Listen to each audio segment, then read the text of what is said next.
আসসালামু আলাইকুম রাহমাতুল্লাহি ওয়া বারাকাতুহু। আমি MD Roni, CEO Arabian Burqa collection. জি, রনি ভাই আপনার বয়স কত? আমার বয়স হইতেছে 39 প্লাস মাইনাস হইতে পারে। হ্যাঁ। ওকে, কোথায় জন্মগ্রহণ করেছেন? আমার জন্ম হইতেছে উত্তরা আজমপুর, দক্ষিণ ঢাকাতেই। মানে ঢাকার স্থানীয় আপনি? ঢাকার স্থানীয়। ওকে, জি ভাই, আপনি শুরু করেন আপনার বক্তব্য যেখান থেকে আপনি বলতে চান।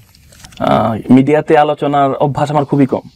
তো এর আগে আমি লাইভ করা বা মিডিয়াতে আলোচনা রাখার মতো কোনো পরিবেশ তৈরিও হয় নাই, বা আমি যাইও নাই। ঠিক আছে, এইবার আমার ওয়াইফ যখন সে তার ফেসবুকে, সাবেক স্ত্রী সে যখন এগুলো ফেসবুকে দেয়, পাবলিশড হয়, মানুষ জানতে পারে, তো সেই জায়গা থেকেই হয়তো এটা সব জায়গায় ছড়ায়। আমি আসলে এগুলো জানি ছড়াছড়ি করতে চাইনি। সে আমার সাথে কি বলে, এই ঝামেলার পরে সে যখন তার সাথে কন্ট্যাক্ট হইতো, তখন সে আমার বাচ্চাকে দেখতে দিত না। বাসার নিচে আমি যাইতাম, এগুলা ঠিক আছে, বাসার নিচে আমি যাইতাম, তো সে এগুলার ভাবতো যে আমি তার হত্যা করতে গেছি, খুন করতে গেছি। সে থেকে আসলে ওনার সঙ্গে আপনার পরিচয়টা হয় কিভাবে? ওর সাথে আমার পরিচয় হইতেছে আমার অ্যারাবিয়ান বুরকা কালেকশন যখন আমি শুরু করি, যেমন ফিউচার পার্কে, ওই জায়গায় সে লাইভ করতো আমার দোকানে। আচ্ছা, লাইভ করতে বলতে কি আপনার দোকানে এসে উনি বলেছেন যে আমি লাইভ করতে? না, এরকম না, আপনারাই অফার করেছিলেন? আমি যখন নতুন দোকান করছি তখন চিন্তা করলাম আমার প্রোডাক্টের একটা প্রচারের দরকার আছে, ফেসবুক লাইভ যেটাকে লাইভ, হ্যাঁ, প্রচারের দরকার আছে। তখন চিন্তা করলাম একজন যারা লাইভ করা কন্টিনিউ এরকম কাউকে দরকার। তো সে আমার পাশেরই দোকানে লাইভ করতো। আপনার চোখে পড়েছে? আমার চোখে পড়ে নাই। ঠিক আছে, আমার দোকানের যারা এমপ্লয়ি ছিল ওদেরকে আমি বললাম যে লাইভ টাইপ করায় তোমরা একটু প্রচার করো না কেন? তারা বললো যে তাহলে ঠিক আছে, আমাদের যমুনাতেই অনেক দোকানে লাইভ হয়, আমাদের পাশের দোকানে একটা মেয়ে লাইভ করে, তাহলে আমরা তাকে বলি। উনি কি ধরনের প্রোডাক্ট লাইভ করতেন ওই সময়টাতে? থ্রি পিস পাশের দোকানটা, থ্রি পিস নাকি উনি বোরকার দোকান? বোরকার দোকান, থ্রি পিস দোকানের থ্রি পিস বা বিভিন্ন, মানে কি বলে, বিভিন্ন ক্রাইটেরিয়া প্রোডাক্ট। মানে ওনাকে আপনি কিভাবে দেখেছেন? যে হিজাব পরিহিত অবস্থায় এরকম দেখেছেন নাকি হিজাব ছাড়া দেখেছেন? তাকে আমি প্রাথমিক পর্যায়ে যখন সে আমার দোকানে লাইভ করতো, আমি তাকে লাইভের আগে তাকে আমি হিজাব ছাড়াই দেখি। তো তারপরে কি হলো ভাই? তারপরে ওরা তাকে মানে তার কথা বলে যে পাশের দোকানে লাইভ করে, তো সেই থেকে ঠিক আছে, তাহলে আনো, লাইভ করাও, তাদের দিয়ে লাইভ করাও। তাহলে আমার দোকান তো বোরকার দোকান, আমার দোকান আসলে তো অবশ্যই বোরকারই লাইভ করাবো। সেই থেকে আসে, তার সাথে একটা কন্ট্রাক্ট চুক্তি হয় যে সে পার লাইভ কত করে নিবে, সেই থেকে তার সাথে আমরা চুক্তিতে যাই এবং সে কন্টিনিউ লাইভ শুরু করে।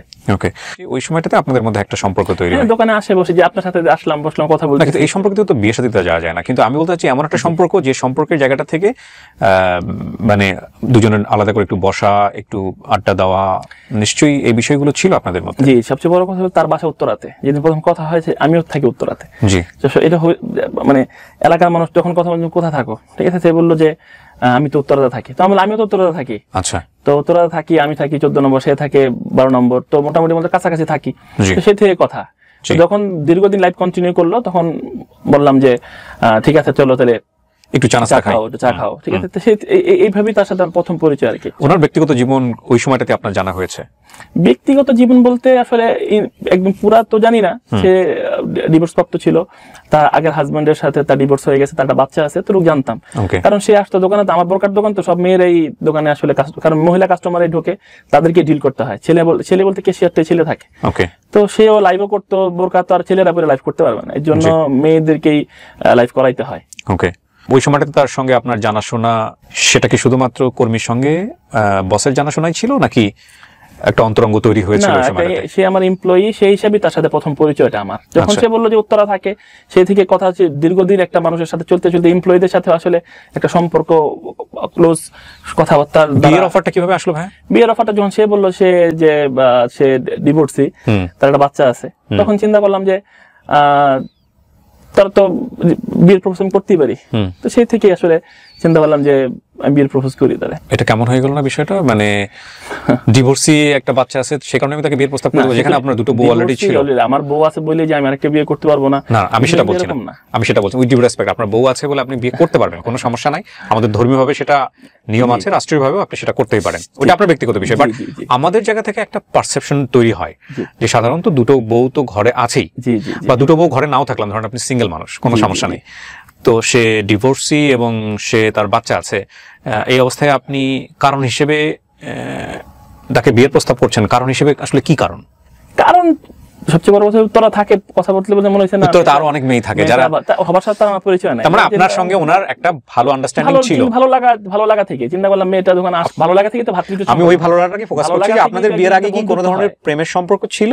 এই প্রেমের সম্পর্ক এরকম বলা যাবে না, কারণ প্রেমের সম্পর্ক যদি আমি বলতাম তাহলে তার বিয়ে করতে চাইতাম না, আমি ওই ধরনের পরক্রিয়া করতাম বা প্রেমের সম্পর্কটা টানতাম কন্টিনিউ। ওকে, তো প্রেম টেমের দিকে আমি যাই না, আমি বিয়ে শাদী দিয়ে গেলাম। কিন্তু আপনার ভালো লাগতো মেয়েটাকে? হ্যাঁ, ভালো না লাগলে আমি কে বিয়ে করবে? প্রত্যেকটা ছেলে যে তার পার্টনারকে বাছাই করে, ভালো লাগার মানুষকে বাছাই। ভালো লাগার পেছনে মানে কি কারণ ছিল যেটার কারণে মনে হয়েছে যে এই মেয়েটাকে আমার সংসারী করা উচিত? আমি জানতে চাচ্ছি এই কারণে, পুরো অনুষ্ঠানটা শুনে আমার কাছে বেশ কিছু জিনিস খুব সাংঘর্ষিক মনে হয়েছে। একটা যেটা হচ্ছে যে উনি বলেছেন যে বিয়ের পরে খুব কনজারভেটিভ একটা লাইফ ওনাকে লিড করতে বলা হলো, আর বিয়ের আগে আপনি তাকে দেখেছেন যে সে একটু অন্য ধরনের, যেটা আপনার সাথে হয়তো বা আপনার ফিলোসফির সাথে সাংঘর্ষিক হতে পারে। তো এই জন্য আপনার ভালো লাগলে তো আসলে এমন একটা মেয়েকেই ভালো লাগার কথা যে ধরেন একবারে দিনী বোন যাকে আমরা বলি পুরোপুরি, আমি রেসপেক্ট রেখে বলছি, আমার বলাটা শব্দ চয়নের জায়গাটা হয়তো একটু অন্যরকম হতে পারে, আমি ক্ষমা চেয়ে নিচ্ছি। তো সেখানে আমি দেখলাম যে আপনি এমন একজনকে পছন্দ করলেন, তিনিও ধর্মকর্ম করেন বাট ওই রকম কনজারভেটিভ না। তো এটা আপনার তাহলে তাকে ভালো লাগবে কেন? না, কনজারভেটিভ না, তাকে আমি শর্ত দিছি যে তুমি যদি কনজারভেটিভ হও, তুমি যদি কন্ডিশন দিয়েছেন রিলিজিয়াস হও, প্র্যাকটিসিং হও, দেন আমি তোমাকে বিয়ে করবো। আমি তো তাকে বলি না যে তুমি তোমার মতো চলবা, আমি কারণ আমার দুই বউ পর্দা করবে, আমার মেয়েরা পর্দা করবে, আমি হাজি সাহেব থাকবো, হ্যাঁ, আর আমার আরেকটা বউ, তাকে আমি ফ্রিডম দিব, এরকম যে সে ওয়েস্টার্ন লাইফ লিড করবে, এই ধরনের কোনো চুক্তিতে আমি তার সাথে যাইনি। তার মানে বিয়ের আগে আপনাদের মধ্যে এরকম একটা 100% আমি ওই ধরনের, হ্যাঁ, সে বেপর্দা একটা মেয়ে বেপর্দা থেকে পর্দা আসতে পারে। আপনি ইন্ডিয়াতে একটা জিনিস দেখবেন যে সানা খানকে বিয়ে করছে আনাস। হ্যাঁ, সানা খান একটা ইন্টারন্যাশনাল মানে মিডিয়া পার্সন, সে ঠিক আছে, একজন নায়িকা মডেল। তো তাকে বিয়ে করছে আপনার কি বলে আনাস, একজন মুফতি আনাস। হ্যাঁ, তো সানা খান তো বেপর্দা ছিল সবসময়, তারপরে কিন্তু সে পর্দা শুরু করে এবং ভালো পর্দা করে এখন, ঠিক আছে, আলহামদুলিল্লাহ। তাকে আলেম ওলামা কিন্তু তাকে নিয়ে মানে কোনো কমপ্লেন এবং ব্যঙ্গ করে না তাকে, কিছু মানুষ করে, সেটা ভিন্ন। আমি তাদের কথাটা এর জন্য টানলাম যে একজন বেপর্দা যে পর্দাশীল হইতে পারবে না, বা একজন নামাজি দিনদার মানুষ যেটা বেপর্দাকে বিয়ে করে পর্দাশীল বানাইতে পারবে না, বিষয়টা কিন্তু এরকম না। হইলে ভালো, আলহামদুলিল্লাহ, কিন্তু আমার চুজটা একটা দিনদার মেয়ের দিকেই হইলে ভালো হইতো হয়তো, এরকম। আমি সেটাই বলতে চাচ্ছি যে ধরেন আপনি রিস্কটা নেবেনই বা কেন, যে এরকম গেছে বিষয়টা একটা সামনাসামনি। আসলে কি সবচেয়ে বড় কথা, যখন সামনাসামনি হয়েছে, আমি যখন দোকানে ছিলাম, বিজনেসটা তখন আমার নতুন, একটাই শপ, কন্টিনিউ যাইতাম, কারণ দোকান এখন 5-6টা দোকান থাকলে তো মানুষ মুভ করে দিই, সেদিক দোকানই আমার একটা, আমি কন্টিনিউ যাইতাম, বসতাম। তো সে প্রায় লাইভ করতে আসতো, আসলেই দেখা হইতো, চাটা খাইতাম, বসতাম। তো নর্মালি কথাবার্তা থেকে চিন্তা করলাম যে খারাপ সম্পর্ক তো যাওয়া যাবে না, নর্মালি আমি বিয়ের দিকে আগাইতে পারি। উনি যখন লাইভ করছিল আপনার পেজে, তখন শুধু উনিই করতো? হ্যাঁ, তখন আমার দোকানে আর একটা মানুষ যখন একটা ব্র্যান্ডে লাইভ করে, তখন একজনই কন্টিনিউ করে, যতক্ষণ পর্যন্ত না তাকে আমরা বের করে। না, এটা যদি আপনি ইউনিভার্সালি বলার চেষ্টা করেন তাহলে এখানে আমার দ্বিমত আছে। লাইভ করার জায়গাটা অনেকে 2-3 জনকে দিয়েও লাইভ করায়, আর উনি কি ওরকম ব্র্যান্ড পার্সোনালিটি ছিল যে লাইক আমাদের আদার যারা ইনফ্লুয়েন্সার আছে তারা যখন করেন অন্য কাউকে দিয়ে করানো হয় না, ওরকম ইনফ্লুয়েন্সার কি ছিল? এরকম কিছুই না, আমার দোকানও নতুন, একজন মেয়েকে বারবার নতুন এর দিয়ে চেঞ্জ করে, যে চিন্তা করলাম একজনই ব্র্যান্ড অ্যাম্বাসেডর থাকুক, সেই ব্র্যান্ডিং করুক এটা। আচ্ছা, সো ওনাকে কি আপনি একাই করাতেন, আর ওনাকেও কি আপনি অন্য কোথাও করতে না করে দিয়েছিলেন? এরকম কোন প্রশ্নই আসে না, তখন নতুন পরিচয়, সে আরো 10 জায়গায় লাইভ করবে, আর আমি তার কেন না করতে যাবো? প্রথম তার প্রশ্নই আসে না, কারণ তার উপর আমার কোনো রাইটই নেই, আমি তারা কেন না করতে যাবো? ঠিক আছে, রাইট গুলো আসে কখন? রাইট গুলো যখন লাইভ করেছে আপনার আমার দোকানে মোটামুটি বেশ বছর খানিক প্রথম করলো, তারপরে যখন সে তার আগের হাজবেন্ডের কাছে বিয়ে হয়ে চলে গেল, তখন সে লাইভ কিছুদিন 7-8 মাস 10 মাসের মতো বন্ধ রাখলো। তারপর আবার যখন সে তার হাজবেন্ডকে ডিভোর্স দিল, সেকেন্ড টাইম যখন তার আগে হাজবেন্ডকে ডিভোর্স দিল, তখন সে আমার সাথে কন্ট্যাক্ট করলো যে আমি আসলে ভুল করছি, তাকে বিয়ে করে ভুল করছি, আমি আবার আমার মানে এই লাইভ টাইপ করবে সে আমার হাজবেন্ড। তাহলে এখানে একটা ইনফরমেশন আমরা পাচ্ছি যে আপনার এখানে লাইভ করা অবস্থায় সে আরেকজনকে বিয়ে করে, আগের হাজবেন্ডকে, যে হাজবেন্ডকে ডিভোর্স দিছিল সে হাজবেন্ডের কাছে চলে যায়। আচ্ছা, আপনি ওনার বিবাহ দুটো আমি যতটুকু জানি উনি যেটা বলেছেন, উনি এখানে এসে বলেছেন যে ওনার বিবাহ দুটো, একটা হচ্ছে আপনি, আরেকজন আগের হাজবেন্ড। এখন উনি যে হাজবেন্ডের কাছে ওই হাজবেন্ডের কথা আপনি বলছেন, মানে যে হাজবেন্ডের বাচ্চা আছে, সো ওনাকে তিনি একবার ডিভোর্স দিয়ে আবার আরেকবার রিম্যারেজ করেছেন। ওকে, এটা আপনার এখানে লাইভ থাকা অবস্থায়?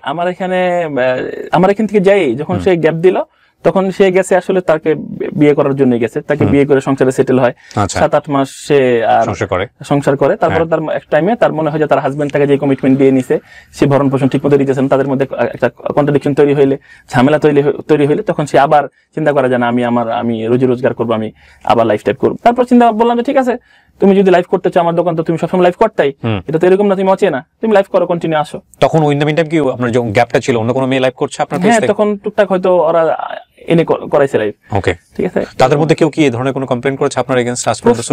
প্রশ্নই আসে না। ওকে, সো কি হলো উনি আসার পরে কি হলো?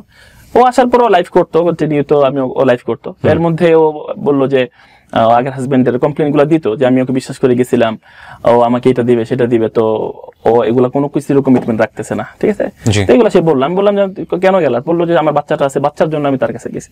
ভালো কথা, বাচ্চার জন্য হাজারো সংসার হইতেছে, বাচ্চার জন্য স্যাক্রিফাইস করে মানুষ করতেছে, তুমি গেছো ভালো, আলহামদুলিল্লাহ। কিন্তু আমি তো প্রথম থেকে যখন ডিভোর্সে ছিল তখন কিন্তু আমি তার বিয়ের প্রস্তাব দিছিলাম, তো তখন ফট করে আমার না বলে যখন সে চলে যায় আমি কিন্তু কষ্ট পাই। ও আচ্ছা, খারাপ লাগে। বলতা যে আমার আগের হাজবেন্ডের কাছে যাবো, তাহলে তো আমি তো একটা মানুষকে যখন আমার বিয়ের প্রস্তাব দিব সে আমাকে সরাসরি রিজেক্ট করতে পারে চাইলে, কিন্তু সেটা কিন্তু কিছুই বলে না, আমাকে একটা আশ্বাসের মধ্যে রেখে কিন্তু সে গেছে।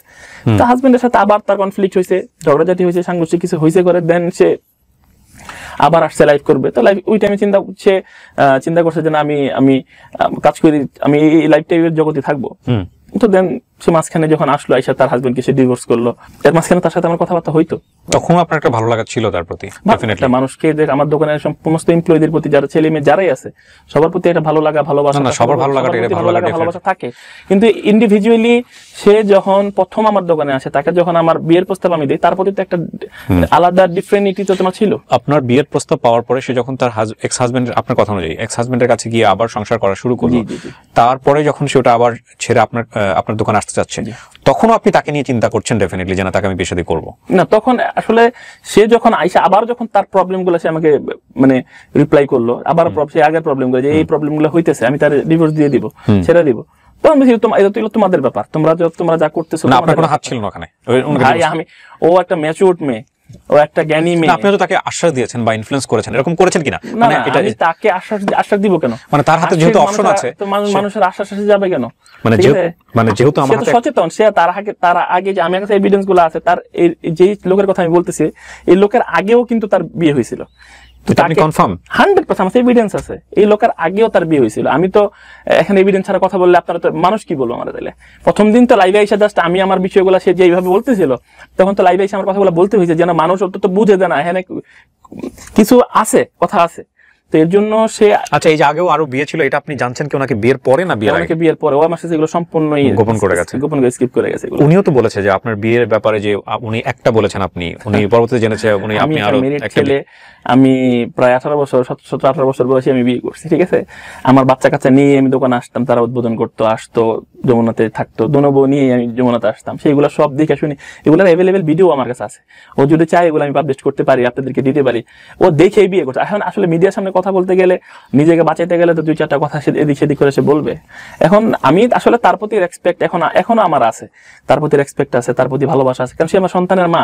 কিন্তু এই যে পাবলিক জানলো বিষয়টা, ঠিক আছে, এর দ্বারা সে কি পাইলো? সে পাবলিকলি আমাকে হ্যারাস করলো, আমার বিজনেসের উপর একটা এফেক্ট পড়লো। এগুলাতে কিছু আসা যায় না, আলহামদুলিল্লাহ, আল্লাহ বরকত দিলে সবই ঠিক হয়ে যাবে। কিন্তু এগুলোর দ্বারা মানুষ হাসানো তো উচিত ছিল না তার। সে পারিবারিক বিষয়গুলো পারিবারিকভাবে বিশ্বাস করতে পারতো। আমি কিন্তু লাস্টে তার উপরে যেই কথাগুলো বললাম, যে অভিযোগগুলো দিলাম, যে পরক্রিয়ার ব্যাপারটা, তার যদি এতই ওই হাজবেন্ড ভালো লাগে বা ভালো লাগতো, সে কিন্তু ওর সাথে কন্টিনিউ করতে পারতো। আমি কিন্তু জোর করে তারা নিয়ে আসি নাই। এবং সে এখন যার সাথে আমি বললাম যে সে আবার তারা বিয়ে করবে, একটা ছেলের এসে 2বার ডিভোর্স দিয়ে 2বার বিয়ে করছে, এখন আবার তার কাছে যে তারা বিয়ে করবে, মানে 3বার ডিভোর্স দিয়ে 3বার তার কাছে যাবে, এটা খুবই ন্যারো মাইন্ডের ব্যাপার ভাই, কথা বলছেন। আমি কখনোই কল্পনা করি নাই। আচ্ছা, আপনার কিছু বক্তব্য চলে আসতেছে যেটা মানুষকে বুঝতে হলে ওই ইত্তেফাকের ভিডিওটা দেখতে হবে। আমি একটু ধারাবাহিক হয়ে যাই, আমি চাই যে কমপ্লিট মেসেজটা এখান থেকেই আসুক, কনফিউজ হয়ে যাবে অনেকে। তো এই বিয়ের ডিসিশনের ব্যাপারে আপনার যারা স্ত্রী ছিল তাদের সঙ্গে আপনার কথা হয়েছিল? না, আসলে অ্যাকচুয়ালি আমি কথা বলিনি তাদের সাথে। বিয়ে করার পরে আপনার আগের পরিবারকে জানবে কিনা, যেহেতু ছেলেমেয়েরা আছে তারাও একসময় জানবে, আমি তাদের কাছ থেকে আসলে তারা জানবে না এরকম, এগুলো গোপন রাখা যায় না আসলে, যে কয়দিন রাখা যায়। বিয়ে করার কিছুদিনের মধ্যে তারা যায় না যায়, তারা একটু কষ্ট পায়, তাদেরকে আমি ম্যানেজ করি। কিন্তু আমি তাদেরকে জানাই তার বিয়ে করিনি, যে বল আমি বিয়েতে যেতেছি, আমার সাজায় গোছায় দাও, বিষয়টা এরকম ছিল না। কিন্তু বিয়ে যেহেতু আমার জন্য বৈধ, আল্লাহ যেহেতু নির্দেশনা দিচ্ছেন, ছেলে চাইলে 4টা মধ্যে বিয়ে করতে পারে। হ্যাঁ, সেগুলা সমাজে হয়তো এটা খারাপ ভাবে দেখে, কিন্তু আলহামদুলিল্লাহ এগুলো কিন্তু ইসলামের যে যুগ ছিল, আমাদের সালাফরা কিন্তু এগুলাতে অভ্যস্ত ছিলেন, একের দিক বিয়ে করছেন। তাদের সময় জিনা ব্যভিচার কম ছিল, তাদের ওয়াইফ বেশি ছিল। আমাদের বর্তমান সেগুলা সমাজে কিন্তু জিনা ব্যভিচারই বেশি, তারা বিয়ে করতে চায় না। ফেসবুকে 2000-4000 ফ্রেন্ড মেনটেন করে তারা। আপনার কখনো মনে হয়নি যে আমি যে আরেকটা বিয়ে করব, আমার আগের ওয়াইফ যারা আছেন তারা যদি একটা কমপ্লেইন করে, একটা আইনি ব্যবস্থা নেয়, সেটা আমার জন্য বিপজ্জনক হতে পারে? না, এরকম কিছু মনে হয় নাই, এবং তারা এই ধরনের কোনো স্টেপ নিবে না। কারণ আমি যদি বৈধ কিছু করি, কোরআন সুন্নাহ সম্মত কিছু করি, তারা আমার বিপক্ষে কখনো এখনো যাবে না। এটা আপনার কনফিডেন্স ছিল 100%? আলহামদুলিল্লাহ, তারা প্র্যাকটিসিং, এবং এটা কষ্ট তারা পাইছে এটা তো শিওর, বাট তারা কোনো অ্যাকশনে যাবে না, আলহামদুলিল্লাহ। আচ্ছা, সো রয়া তাসনিমও এই ব্যাপারটাই মেনে নিয়েছিলেন? ডেফিনেটলি মেনে নিয়েছিলেন, কারণ আপনি তো তাদেরকে গোপন করেছেন, এটা আপনি তাকে বলেছেন, এবং রয়া তাসনিম এখানেও বলেছে এই কথাটা যে হ্যাঁ এটা গোপন ছিল এবং উনি কোনোভাবে ওটা ম্যানেজ করবেন, সেটা উনি এই জায়গাটাও বলেছিলেন। সো বিষয়টা আপনারা করলেন, করার পরে প্রাথমিকভাবে আপনাদের সংসার কেমন ছিল? আপনি নিশ্চয়ই পুরো ভিডিওটা দেখেছেন ওনার। জি জি, আপনি ধারাবাহিকভাবেই যেতে থাকেন। হ্যাঁ, প্রাথমিকভাবে তো সংসার, আমি তো তার বাসায় প্রথম তো তাকে বলি যে কন্ডিশন তাকে আমি দিয়ে বিয়ে করি, যে আমি যদি বিয়ে করি আমার তো এখন 2টা সংসার আছে, তো তুমি তোমার বাসায় উঠে যাও, আমি যা খরচ লাগে তোমাদের বাসায় দিও, বাজার সদায় যা লাগে দিব, আমি তোমাদের বাসায় মাঝে মাঝে আসবো, ঠিক আছে? একটা টাইম পরে 2টা বছর সময় দাও, আমি একটা বিজনেসটা আরো কন্টিনিউ করি, বিজনেসটা বড় করি, দেন আমি তোমাকে একটা আলাদা বাসা নিয়ে দিব না।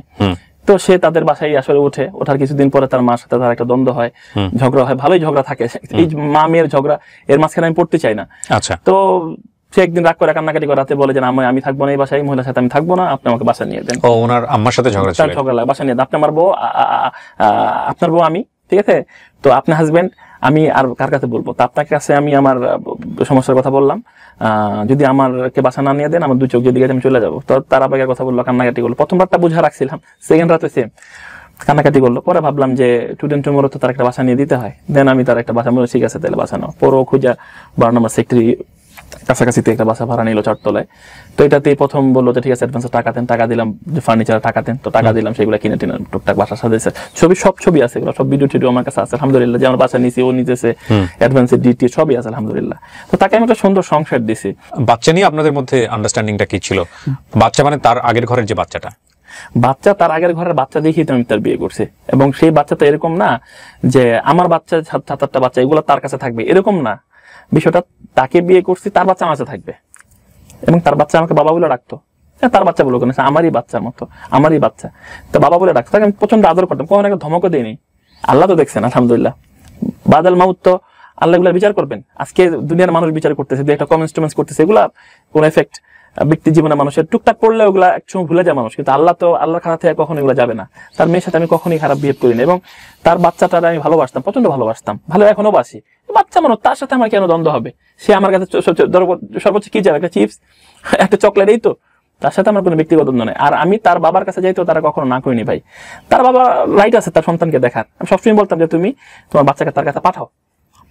তো সে যাবে, নিয়ে একসাথে ঘুরবে, এটা ভাই আমি টলারেট করি না। কেন? কারণ আমার ওয়াইফ ডিভোর্সের হাজবেন্ডের সাথে ঘুরবে, এটা আমি মানতে পারিনি। আর সবচেয়ে বড় কথা হলো, দেখেন ভাই একটা এক্সাম্পল দিই, ধরেন আমি আমার যেই ওয়াইফরা আছে, সেই ওয়াইফের মধ্যে থেকে কাউকে আমি আগে ডিভোর্স দিয়ে দিয়েছিলাম, ধরেন কাউকে ডিভোর্স দিয়ে দিয়েছিলাম, সেই ঘরে আমার 2টা বাচ্চা আছে, এখন ডিভোর্সে আমার ওয়াইফ।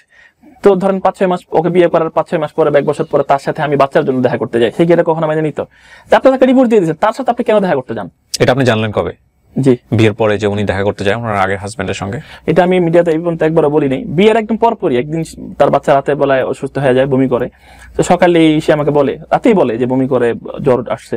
তো আমি সকাল ডক্টর কাছে নিয়ে যাবো। আমি বললাম ঠিক আছে, তাহলে বললো যে বিকাশে টাকা পাঠিয়ে দিন। আমি 2000 টাকা পাঠিয়ে দিয়েছি। তো সে রাতেই তার ওই লোককে মেসেজ সেন্ড করছে যে তার বাচ্চা অসুস্থ, সে মেডিকেলে নিয়ে যাবে। তো আমি বিষয়টা জানি না। সকালে যখন সে মেডিকেলে যায়, আমি তখন শুয়েছিলাম আমি। তো ওই জায়গায় নাকি ওই মেয়ের বাপ, যে তার আগের হাজবেন্ড সহ, মানে তারা মেডিকেলে ডক্টর দেখায় বাচ্চাটাকে। তো সেদিন আমি চিন্তা করলাম যে বিষয়টা কি, যে আমিও টাকা দিলাম, ওই লোক আইসা তার হাতে টাকা দিয়ে গেল, ওই লোক নাকি এসে 3-4 হাজার টাকা দিয়ে গেছে। তো বিষয়টা হলো যে আমিও টাকা দিব, ওই লোক আসবে আমার সাথে, আমিও তার, উনি আসবে এটা আপনাকে জানায় নাই? না, জানায়নি। তা আমি বিষয়টা, আমার কথা এত ভালো সম্পর্ক, তা আমার কেন বিয়ে, মাঝখান থেকে আমি কেন বিয়ে করলাম? ওই তো সংসারিত করতে পারে ওরা ছেলে, ওদের সাথে তো এটা ভালো আন্ডারস্ট্যান্ডিং। তখন পর্যন্ত ওই ভদ্রলোকের সঙ্গে আপনার কোনো কথা হয়নি? না, এই পর্যন্ত, তখন পর্যন্ত হয় নাই, নিশ্চয়ই পরে হয়েছে। পর্যন্ত হয় নাই। আচ্ছা, হ্যাঁ, তারপরে কি হলো ঘটনাটা শুনি। তারপর তারপর আপনি আপনার ওয়াইফকে বললেন যে এটা কোন, এটা আমি তাকে আমি তখন সতর্ক করলাম। খুব রাগ করছিলাম আমি ওইদিন, ঠিক আছে, আমার খুব খারাপ লাগতেছিল, মানে কথাবার্তা বন্ধ করে দিয়েছিলাম। তো সে, আমি বললাম যে দেখি, তুমি তাকে মেসেজ দিচ্ছ 4 তলায় আসো, মেডিকেলে 4 তলায় আর কি। আমি বললাম কি, পরে বললো যে সরি হয়ে ভুল হয়ে গেছে, সরি এরকম বুঝি নাই, আসলে তাকে মেসেজ দিতে হয়, মানে এটা আমি সে আমাকে ম্যানেজ করছে। ফোন চেক করতেন আপনি? ডেফিনেটলি চেক করবো কেন, ফোন তো আমার হাজব্যান্ড ওয়াইফের মধ্যে কিসের প্রাইভেসি? আমার ফোন র্যান্ডম ধরতে, আমি তার ফোন র্যান্ডম ধরবো? ওকে, না এটা আপনি বলেছেন প্রাইভেসি কিসের? চেক করবেন, চেক করার কি হলো? তার ফোন আমি চেক করবো কেন? ওকে, সো আপনি বুঝলেন যে উনি টেক্সট করেছে 4তলায় আসো, উনিও তো আমার কাছে এই জিনিসটা, উনিও ব্যাপারটাকে খুব সিরিয়াসলি মনে করে নাই, নইলে তো টেক্সটটা থাকার কথা না ফোন। এরকম আমি এরকম শুনেন, যারা আসলে ও যা মনে করছে তা মনে করছে, কিন্তু এটা আমি মানতে পারি না। ও হয়তো নর্মালি নিছে, কিন্তু ও যেভাবে নর্মালি নিবে বিষয়টা, যে আমি আমার হাজবেন্ড ও থাকবে, ওনার সাথে আমার সম্পর্ক থাকবে, এটা ও নর্মালি নিতে পারে, বাট আমি এটা নিব না। রনি ভাই, একটা বিষয় আমার একটু মাথায় আসলো, যে আপনি বলছিলেন যে ওনার আরো বিয়ে ছিল, মানে যেই ভদ্রলোকের ঘরে ওনার বাচ্চাটা, তার আগে ওনার বিয়ে হয়েছিল। জি জি। তো আপনার এই পুরো সম্পর্ক চলাকালীন সময় বা আজকে পর্যন্ত আপনি কি এই বাচ্চার বাবা ছাড়া অন্য আগের কোন হাজবেন্ডের সঙ্গে যোগাযোগ করতে দেখেছেন ওনাকে? আমি দেখিনি, সেটা আমি দেখিনি, যেটা দেখিনি সেটা আমি বলবো না। কিন্তু যখন সে বললো যে তার এই হাজবেন্ড ছাড়া তার কোনো হাজবেন্ড নাই, সবাই আমাকে চ্যালেঞ্জ ছুড়ে দিল, যদি আমি বের করতে পারি, সে মিডিয়ার সামনে এসে ক্ষমা চাবে, মাপ চাবে, এবং আমি ভুল বলতেছি, তখন আমার চিন্তা হলো আমি তো এভিডেন্স ছাড়া কথা বললে আমি তো প্রবলেম পড়ে যাব। তখন আমি সেই লোকের সাথে কন্ট্যাক্ট করি, ঠিক আছে, যোগাযোগ করার চেষ্টা করি। তখন সে আমার কাছে এভিডেন্সও আছে, এবং সেই ইউএস প্রবাসী, নাম হইতেছে মোহাম্মদ নওশাদ হোসেন, ঠিক আছে। ওই লোক, এই প্রসঙ্গে আমি একটু পরে আসছি, আমি ওই ধারাবাহিক জায়গাটা থেকে আরেকটু আসতে চাই। এই প্রশ্নটা কেন করলাম সেটা আমি বলে নিই। সেটা হচ্ছে, যেহেতু আপনি বলছেন যে ওনার আরো হাজবেন্ড ছিল, আলটিমেটলি যেহেতু উনি বাচ্চার বাবার সঙ্গেই যোগাযোগ করছেন, এই জায়গাটা আপনাদের জায়গা থেকে ক্লিয়ার ছিল কিনা, মানে আপনি কতটুকু পর্যন্ত ছাড় দিবেন, কতটুকু পর্যন্ত ছাড় দিবেন, এবং একই সাথে এটাও তো ইম্পর্টেন্ট যে বাচ্চার জন্য তার বাপের সাথে কমিউনিকেশন করাটা জরুরি। বাচ্চাটা অসুস্থ, এখন তার বাচ্চা, সে আলাদা একটা বাসায় থাকে বাচ্চাকে নিয়ে, তো এই যে বাচ্চাটাকে হাসপাতালে নিয়ে যেতে হচ্ছে, সেটা তো তার আসল বাবাকে জানানো প্রয়োজন, ডেফিনেটলি প্রয়োজন। মানে আপনি কি মনে করেন প্রয়োজন না এটা বিষয়টা?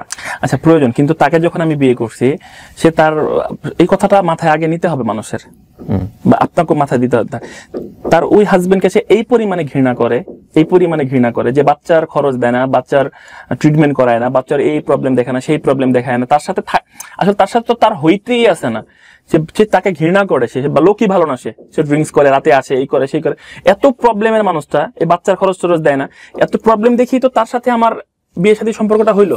তো সেই লোকটার কাছে আবার বাচ্চাটা নিয়ে এসে কন্টিনিউ দেখা করবে, জ্বর আসলো, ঠান্ডা আসলো, অসুস্থ হয়ে গেল, মেয়ে বাবার কাছে যাবে, এগুলা তো একটা বিষয়। কিন্তু আমি তো তার কাছে তারা যাইতে দিব, আমার ওয়াইফে যাইতে দিব, এই চিন্তা আমার মাথার মধ্যে কখনো ছিল না। কারণ আমি তাদেরকে ওকে বিয়ে করছি, আর বাচ্চা সহ আমি নিয়ে এসে পড়ছি, বাচ্চাটা আমাকে বাপ ডাকে, ওরা আমার কাছে একদম আলাদাভাবে থাকবে, ডিফারেন্ট ভাবে তারা থাকবে। আপনি চাইতেন না যে ওর বাচ্চার বাবার কাছে যাক? 100% আমি চাইবো না কেন? যখন আমার কাছে সে বলছে যে বাচ্চার বাবার কাছে সে যাইতে চায়, আমি আমার নিজের যারা কর্মচারী আছে ওদেরকে দিয়ে আমি পাঠাইছি। সে যেতে চেয়েছিল, দিন বলছিল যে না আমি যাই, আমি বলছি না, তুমি কেন যাবা? আমি একটা, সে গ্যার মাহরাম, তার সাথে তোমার পর্দা আছে, সে পরপুরুষ, তার কাছে আমি, তার সাথে ডিভোর্স হয়ে গেছে, মানে তার সাথে তুমি পরপুরুষ, তার কাছে আমি আমার বুকে যেতে দিতে পারি না। হ্যাঁ, তুমি তাকে রেডি করে দাও, আমি পাঠাই দিই। আর যদি তোমার বাচ্চা ওর বাবার কাছে যদি যেতে চায়, 100 বার যাবে, কোটি বার যাবে, লাখ বার যাবে, বাট তোমার মা এবং তোমার বোন আছে, তুমি তাদেরকে দিয়ে পাঠাও, আমার কোনো আপত্তি ছিল না। আমি তো বলছি যে সে যদি কিছু দিতেও চায় বাচ্চাকে দেখ, কিন্তু মূল বিষয় হইলো এগুলা যে সে তার আগের হাজবেন্ডের কাছ থেকে নিবে, এই ধরনের কোনো কথাই সে বলেনি, যোগাযোগ কন্টিনিউ করবে এই ধরনের কোনো কথাই বলে নাই। কিন্তু সে কি করলো, তার বাচ্চাকে নিয়ে কথা বলতে তার সাথে একটা ইমোশন, আবার একটা সম্পর্ক চলে আসলো, তারা দেখা। আপনি যদি প্রমাণ ছাড়া কথা বলবেন না, আপনি একটু ওই এভিডেন্ট প্রমাণগুলোই আমাকে একটু বলেন, যে এই হাসপাতালের ঘটনাকে কেন্দ্র করে বিষয়টা কতদূর পর্যন্ত করলো? ওই দিনে আর বেশি ঝামেলা, ওই পর্যন্ত শেষ ছিল ভাই। তারপর সে বললো যে সে শেষ ছিল, কারণ ওইটা প্রথম আমি বুঝিনি, সে আমাকে একজন সরিটি বললো যে না, আমি যে অসুস্থ জ্বর ছিল এর জন্য আসলে, আমি বললাম তুমি আমার বললাম টাকা পাঠিয়ে দিলাম, আবার তারে ফোন দেওয়ার কি দরকার? সো মেসেজটা আপনার জায়গা থেকে একদম ক্লিয়ার ছিল তার জন্য, যে না আমি এগুলো পছন্দ করছি না। আমি তাকে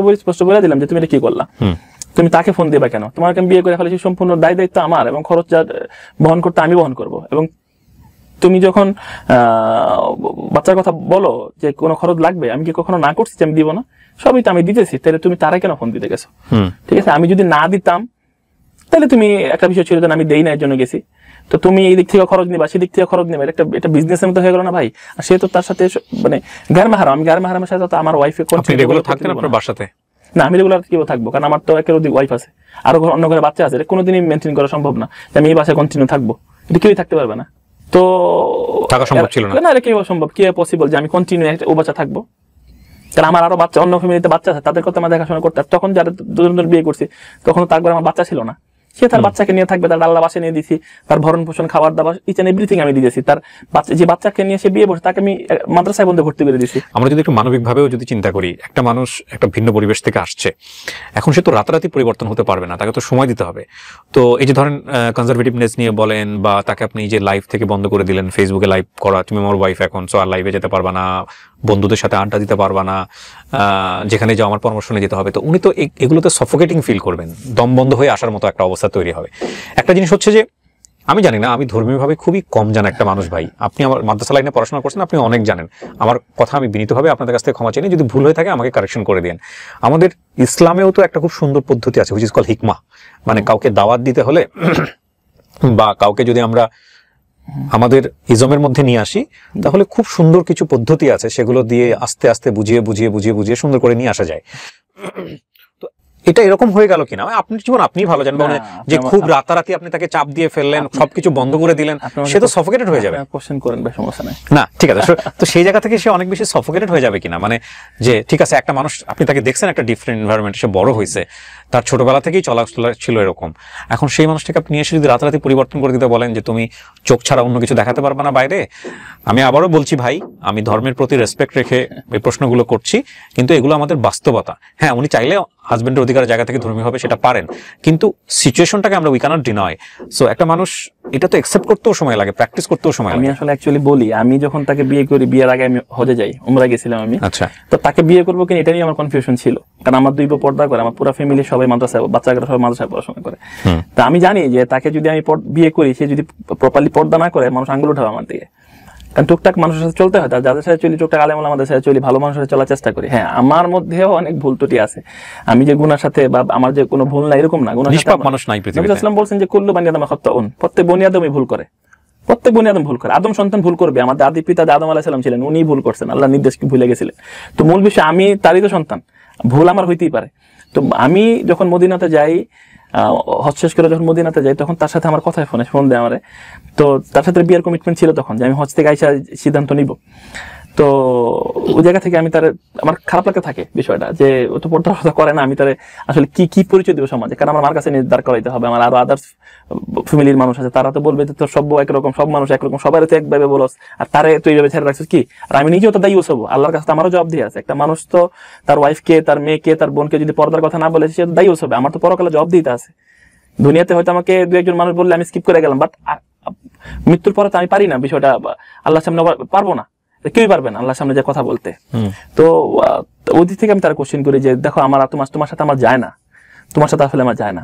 তো সে আসলে ওই দিক থেকে যখন তার হাজবেন্ডকে ডিভোর্স করে দ্বিতীয়বার ডিভোর্স করে, তখন সে আসলে চিন্তা করে যে উনি ছাড়া আমার লাইফে আসলে বিকল্প সে চিন্তাই করতে পারে না, যে উনি আমাকে বিয়ে করতে চাইছে, আমি আসলে যেহেতু ওনাকে পছন্দ করি, বা উনি যেহেতু ভালো লাগা থেকে আমাকে কথাটা বলছে, তো দুজনের মধ্যে যেহেতু একটা ভালো লাগার সম্পর্ক আছে, তো খারাপ কি আমি তাকে বিয়ে করি?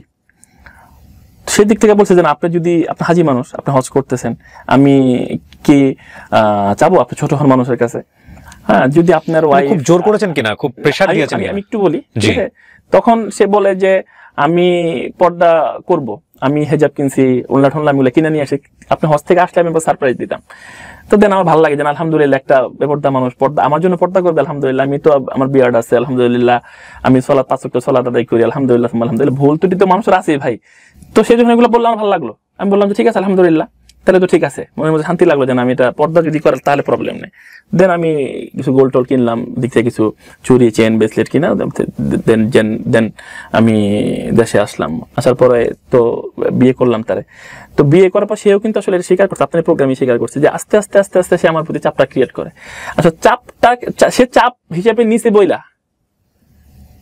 সে চাপ হিসেবে নিচে এটারে, আমি চাপ গলা চিপ দিয়ে বলছি বিষয়টা এরকম না। আমি যখন হাজবেন্ড হয়েছি, আমি কিছু ইসলামিক শরিয়ার কিছু রুলস রেগুলেশন তার উপর ইমপ্লিমেন্ট করার চেষ্টা করবে, এটাই স্বাভাবিক। আপনি যখন বাবা হবেন, আপনি আপনার বাচ্চাকে একটা ফ্রেমের মধ্যে আনতে চাবেন। এগুলো আপনাদের বিয়ের আগে ডিসকাশন ছিল? এত লম্বা ডিসকাশন সে তার সাথে আমার হয় নাই, এত লম্বা ডিসকাশন হয় নাই। যখন সে আমার লাইফে আসলো, তখন তো হেজাব টেজাব দিয়ে তারা বিয়ের ছবিটা আপনি দেখবেন যে সেই হেজাব পরে কিন্তু আসলে মোটামুটি ঢাইকে কিন্তু সে আমাকে বিয়ে করছে। ওই অনুষ্ঠানে আমি শাড়ি টাড়ি পরাই তারা নিয়ে আসতে পারতাম না, কিন্তু কেন আনি নাই, কারণ তারা তো আমার এই কথা ছিল যে হেজাব ছাড়া কিন্তু বিয়েও করবো না আমি তোমারে। তখন সে বললো যে আমি এতটুকু করি, তখন বললাম ঠিক আছে আপাতত এটা করো, এটা করতে থাকো, দেন আস্তে আস্তে। হ্যাঁ, আপনি যে বললেন যে চোখ ঢাকা, চোখ ঢাকতে চোখ ছাড়া কিছুই দেখাইতে পারবে না, এই ধরনের কোনো, হ্যাঁ সে মুখ বলতে আমি কিন্তু কখনোই মুখ ঢাকবো না। আমি বলছি ঠিক আছে তুমি আস্তে আস্তে পর্দাটা একটু ভালো লেভেলে ধীরে ধীরে পোশাক করো, ভালো লেভেলের পর্দা করো, মোটামুটি আলহামদুলিল্লাহ যেন কেউ পর্দার ব্যাপারে আঙুল না উঠাইতে পারে, মুখ তুমি এখন আপাতত না থাকলেও চলবে। সে আমার সাথে সম্পর্কের বিয়ের পর থেকে এই পর্যন্ত কোনোদিন সে মুখ ঢাকে নাই, বা মুখ ঢাকার জন্য, মুখ ঢাকা নিয়ে কিন্তু ভাই তার সাথে আমার ঝগড়া হয়নি, আপনার কিন্তু একবারও সে এই ব্লেম করে নাই, কারো কাছে এই ব্লেম করে নাই।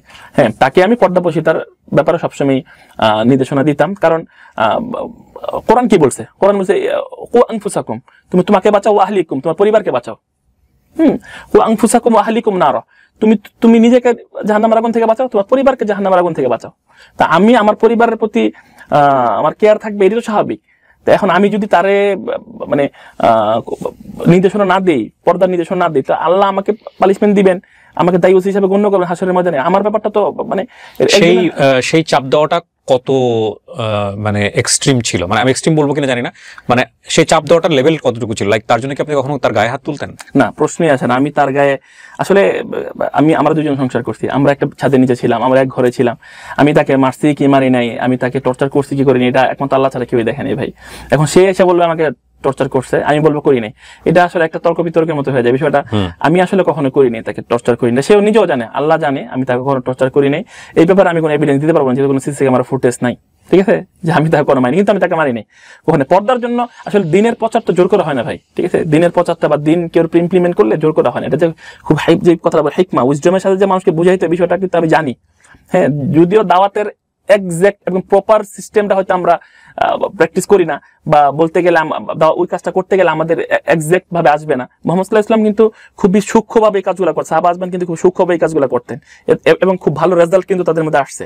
আমরা তাদের ফলোয়ার হিসাবে, মুহাম্মদ সাল্লাল্লাহু আলাইহি ওয়াসাল্লাম যেহেতু আমাদের আইডল আইকন, মুহাম্মদ সাল্লাল্লাহু আলাইহি ওয়াসাল্লামের সাধারণ উম্মত হিসাবে আমি কিন্তু টুকটাক যে আমার ফ্যামিলি থেকে দাওয়াতের যে ব্যাপারটা, যে মানুষকে, আমার ফ্যামিলির মানুষকে নামাজি বানানো, তাদেরকে একটু পর্দাশীল বানানো, এতটুক আমি যদি করি, এর মধ্যে আমার টুকটাক ভুল থাকতে পারে, কিন্তু এটা আমি সবসময় বলে গেছি সবাইকে। একে বলতে পারে যে আপনার বলার স্টাইলটা একটু বেশি ভালো হয়নি, একটু কর্কশ হয়ে গেছে, তো এটা আমার প্রবলেম, এটা আমার প্রবলেম। কিন্তু দাওয়াতের জায়গা থেকে এটা ঠিক আছে, আমি অবশ্যই বলবো, আমার অসন্তানদেরকে, আমার স্ত্রীদেরকে শাসন করার অধিকার আমার অবশ্যই আছে, শাসন করার অধিকার আমার অবশ্যই আছে, এতটুকু রাইটস আমার আছে। তা আমি হাজবেন্ড, কারণ কোরআন বলছে আর রিজালু কাওয়ামুনা আলান নিসা, আমি পুরুষদেরকে নারীদের উপর কর্তৃত্ব দিছি, কারণ আমি উপার্জন করি, আমি কষ্ট করি পরিবারের জন্য, আমাকে ইসলাম রাইট দিছে। হ্যাঁ, মারার রাইট দেয়, তাকে মারবো, পিটাইবো, তার উপর কোনো কিছু চাপাই দিব, বিষয় এরকম না, কিন্তু তার উপর আমি কর্তৃত্ব করবো। ঘরের যারা আছে, হ্যাঁ, ঘরের যারা আছে তাদের উপর আমি কর্তৃত্ব করবো, কারণ আমি একজন দায়িত্বশীল। কুল্লুকুম রাঈন ও কুল্লুকুম মাসউলুন আন রাইয়াতিহি, প্রত্যেকে দায়িত্বশীল, প্রত্যেকে তার দায়িত্ব সম্পর্কে কিন্তু আল্লাহ জিজ্ঞেস করবেন হাশরের ময়দানে। আমি যদি তাদের উপরে দায়িত্ব পালন না করি, আমি কিন্তু জিজ্ঞাসিত আল্লাহর কাছে। তো এতটুকু যদি না করি, আমার কবরে কেউ যাবে না ভাই, আমার কবরে কেউ যাবে না। সে আমাকে দেখে বিয়ে করছে, আমার বিয়ার দেখে বিয়ে করছে, সে আমি 5 ওয়াক্ত নামাজ পড়ে দেখে বিয়ে করছে, এবং কোরআন সুন্নাহর একটা বেসিক আমার মধ্যে টুকটা যাই। আলহামদুলিল্লাহ, আমি খুবই সাধারণ একজন মানুষ, আমি স্টুডেন্ট থেকেও স্টুডেন্ট, তো যতটুকু পড়াশোনা টুকটাক করছি আলহামদুলিল্লাহ, আমি কখনোই চাপ ওই জায়গা থেকে চাবো না কোনোদিন আমার ওয়াইফ ব্যাপারটা থাকুক, বা আমি ওই ধরনের চাপ তার উপরে ক্রিয়েট করবো না, যে যেটা ইসলামে আপনি দৃষ্টান্ত হিসেবে মানতে পারবেন না, যে এই ধরনের চাপ কি ইসলাম আপনাকে দিতে বলছে কিনা। তো এইরকম এক পরিস্থিতি কেন তৈরি হলো, মানে লম্বা একটা সেপারেশনে চলে যেতে হলো? লম্বা সেপারেশন তো সে গেছে, আসলে লম্বা সেপারেশন হাজবেন্ড ওয়াইফের মধ্যে ঝগড়া হইতে পারে ভাই, ঝগড়া হয়, মিল মোহাম্মত হয় ভাই। সে মনে করছে যে সেপারেশন থাকা দরকার, সে মনে করছে যে আমি লাইফটা যে প্রথম কোশ্চেন দম বন্ধ করা অবস্থা আমি নিতে পারতেছি না। এখন সে সেকুলারিজম যদি প্র্যাকটিস করে, আমি তো তার সাথে থাকতে পারবো না, বা সে আমার সাথে থাকতে পারবে না। কারণ ভাই একটা ট্রাকের মধ্যে যদি একটা ট্রাকের চাকা লাগান, একটা রিক্সার চাকা লাগান, দুইটা একসাথে চলতে পারে না ভাই। আপনার জায়গা থেকেও তো গিভ আপ করাটা উচিত ছিল, যদি একটা মানুষ আপনার সঙ্গে থাকতে নাই পারে। মানে আপনি যে ইতে বলছেন সেটাতে আমিও বলছি, যখন আপনি বুঝতেই পারছেন যে সেও তো আপনার সাথে স্টে করবে না, সে পারতেছে না, তখন আপনিও তো এক ধরনের হাল ছেড়ে দেওয়া উচিত, নইলে তো সেটা সাফোকেটিং একটা এনভায়রনমেন্ট। হাল ছেড়ে দেওয়া, আমি একটা বলি, কিছু কিছু জায়গায় গিভ আপ করা উচিত, কিছু কিছু জায়গায়। আমাকে খুব ভালো একজন পরামর্শ দিয়েছিলেন যে দড়ি টানতেছি আমি, কিন্তু সেই দড়িটা এমন হয়ে যাচ্ছে যে আমি ছাড়তেইছি না, কিন্তু দড়ি যদি আমি না আছি, দড়ি মাঝখান থেকে ছিঁড়ে যাবে। তো এখন যে কোনো এক পক্ষকে দড়িটা ছেড়ে দিতে হবে, দড়িটাকে যদি আমি সেভ করতে চাই। সো আপনি যখন বুঝেই গেছেন যে না এটা হচ্ছে না, নাকি আপনি আরো চেষ্টা করতে চাইছেন? আমি বুঝেই যাই নাই যে তাকে ছেড়ে দেওয়া উচিত। আমি আমার বাচ্চার মাসে একটা বাচ্চা হয়ে গেছে, সংসারটা ভেঙে যাবে কোনোদিন ভাই। আর সংসার কি ভাঙার জন্য আমি হল সংসার ভাঙা অবস্থা না ভাই। আমার যারা ওয়াইফ আগে ছিল তারা সবাই আছে। আপনার কখনো ডিভোর্স হয় না? আমি কখনো কেউ ডিভোর্স দেই নাই। ডিভোর্সের কাগজে কোনো সিগনেচারি করি নি ভাই। যা করছি বিয়ে করছি আমি চাইছি, যেহেতু তাকে আমি বিয়ে করে ফেলাইছি, সমাজে সবাই যাই না গেতে চাই স্বীকৃতি প্রাপ্ত বউ, তো সমাজের মধ্যে তার একটা পরিচয় হয়ে গেছে, একটা বাচ্চা হয়ে গেছে। সেই জায়গায় আমি সে কখনো আমার থাকবে না। আমি এখনো যদি আমি শুয়ে যে ঘুমাই, আজকে সকালে যে আমি ঘুম থেকে উঠে আসছি, সে যে আমার জীবনে নাই, এটা যখনই আমার মনের মধ্যে আসে আমি মানে কিছুক্ষণের জন্য স্তব্ধ হয়ে যায় ভাই, যে সে আমার লাইফে নাই। আমি তার প্রচন্ড রকমের ভালোবাসি ভাই এখনো। হয়তো কোনোদিন সে আমার থাকবে না, হয়তো। এই ভালোবাসার মধ্যে কি খুব বেশি পজেসিভনেস ছিল? আমি জানি না, মানে এরকম কি হলো যে এই ভালোবাসা আমাকে যে কোনো ভাবে যে কোনো মূল্য পেতেই হবে? না, এরকম আমি জোরাজোরি করি বা জোর করে ভালোবাসা হয় না। জোর করে যেরকম ইসলাম প্রচার করা হয় না, জোর করে ভালোবাসা হয় না ভাই। ভালোবাসাটা হইতে হাজবেন্ডরা আল্লাহর পক্ষ থেকে, এটা মানে কোরআন সরাসরি বলে দিয়েছেন যে এটা ভালোবাসাটা আল্লাহ, এটা মাওয়াদ্দাত ওয়া রাহমা, এটা আল্লাহর পক্ষ থেকেই আল্লাহ মানুষের হাজবেন্ড ওয়াইফের প্রতি এই প্রীতি ভালোবাসা আল্লাহ সৃষ্টি করেন। এটা যখনই তাদের বৈধ সম্পর্কে তারা আবদ্ধ হয়ে যায়, মাওয়াদ্দাত ওয়া রাহমা, এটা আল্লাহ তৈরি করে দেন। এটা এখন যেটা আমার মধ্যে আছে, এটা আল্লাহ তৈরি করে দিয়েছেন ভাই। যেহেতু বিয়ে করছি তারা, সে আমার ওয়াইফ, এটা আলহামদুলিল্লাহ আল্লাহর পক্ষ থেকেই। কি হলো মানে আপনারা সেপারেশনে যখন গেলেন, সেপারেশনে যাওয়ার পরে আলটিমেটলি আপনি বাসায় যেতেন না একদমই? আমি কিছুদিন রাগ করেছিলাম তার সাথে, কারণ তার ওই যে আগের হাজবেন্ডের সাথে সে গেল। যে কি নিয়ে ধরা পড়লো, কি নিয়ে ধরা পড়াটা আসলে সে তার বাচ্চাটাকে করে, ওই আমি যে মাদ্রাসায় ভর্তি করি, আর রুহ ইন্টারন্যাশনাল স্কুল, এটা ইংলিশ মিডিয়াম সাথে আরবিকও আছে, তো সেটাতে সে তাকে ভর্তি করি। তো আমি সব খরচ টরচ একদম স্কুল ফিস তার থেকে নিয়ে সবকিছু ভাইজান তার আমি করে দিই। কিন্তু তো সে দীর্ঘ 7-8 মাস পড়াশোনা করে, এরপর ফাট করে তার আগের হাজবেন্ডের সাথে কন্ট্যাক্ট করে সে মেয়েটাকে ওই মানে স্কুলে ডিপিএসসি স্টেশনে ভর্তি, ইংলিশ মিডিয়াম ভর্তি করবে। ও পরামর্শ না করেই আগের হাজবেন্ডের সাথে পরামর্শ করে একটা স্কুলে ভর্তি করে। আমি একটা হাজবেন্ড আমার সাথে উইদাউট পারমিশন, উইদাউট পরামর্শ ভাই, সে তার বাচ্চাটাকে ওই মাদ্রাসা থেকে বের করে দিয়ে, বাচ্চাটা আসতো, ঘরে আসতো, বলতো বাবা আমি জালিফ বা শিখাইতো, বলতো বাবা এটা আমাকে শিখাই দাও। মানে আগের স্কুলে আপনি ভর্তি করে দিয়েছিলেন মাদ্রাসাতে, সেখান থেকে বের করে নিয়ে উনি ওনার আগের হাজবেন্ডের সাথে কমিউনিকেট করে ওনাকে অন্য একটা স্কুলে ভর্তি করে, ইংলিশ মিডিয়াম স্কুলে ভর্তি করে দেয়। ইংলিশ মিডিয়াম স্কুলে ভর্তি। উনি কি চেয়েছিল যে মেয়েটা ইংলিশ মিডিয়াম স্কুলে পড়াশোনা করুক আগে থেকেই, আগের মেয়েটা? না, আপনি চেয়েছিলেন মাদ্রাসায় পড়ুক, উনি চেয়েছিল ইংলিশ মিডিয়ামে পড়ুক, এরকম হয়েছিল? মাদ্রাসায় আমার যে ওয়াইফ, হ্যাঁ আপনার ও নিজেই চাইছে যে যেহেতু আমি হাজি মানুষ, ও পর্দা টর্দা করে আলহামদুলিল্লাহ, তো হজ থেকে আসার পরে চিন্তা করেছিলাম আমরা যেহেতু প্র্যাকটিসিং হবো, তাহলে আমাদের বাচ্চা মাদ্রাসায় পড়ুক। ওই নিজে থেকেই নিয়ে উইলিংলি ওই জায়গায় কিন্তু ফর্ম, আমি ওই কাগজটা আমার কাছে আছে, আমি ছেলে আপনাকে দেখাইতে পারি, যে ওই জায়গায় কিন্তু আমি বাবা এবং ও মা হিসেবে সাইন করে দিয়েই কিন্তু বাচ্চাটা ওই জায়গায় ভর্তি হয়।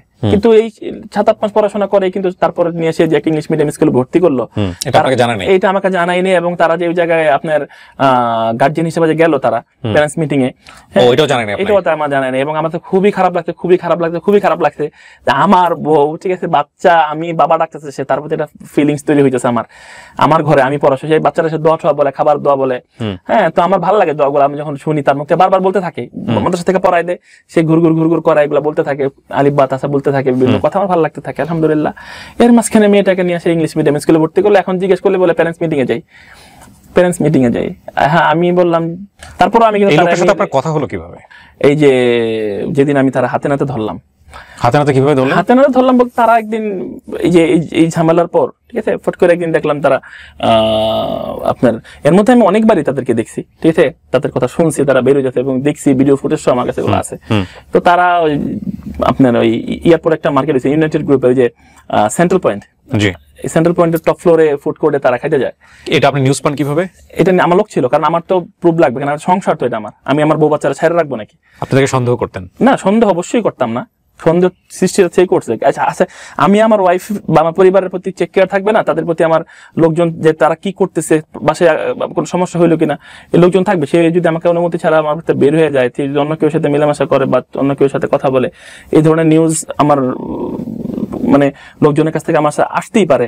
এবং তারা যেটা বললো এটা ভালো, আমি আমার পরিবারকে সেভ করবো না, আমার মেয়ে কার সাথে চলাফেরা করতেছে, আমার ওয়াইফ কার সাথে কথা বলতেছে, হ্যাঁ, এগুলা বাসার খবর টবর আমি মানে ছেড়ে রাখবো। মানে বিয়ে করলাম, তুমি যা খুশি তা করো, যার খুশি মানে যে যা খুশি, মানে একদম সেকুলার। তাহলে আপনি লোক নিয়ে খবর, আপনার ভাষায় বলি, খবর নিচ্ছেন, এটা কি উনি ইনফর্ম ছিল যে ওনার পেছনে একজন লোক আছে বা ওনাকে সাপোর্ট করতেছে? না হলে তো এটা এক ধরনের স্পাইং হয়ে যায়।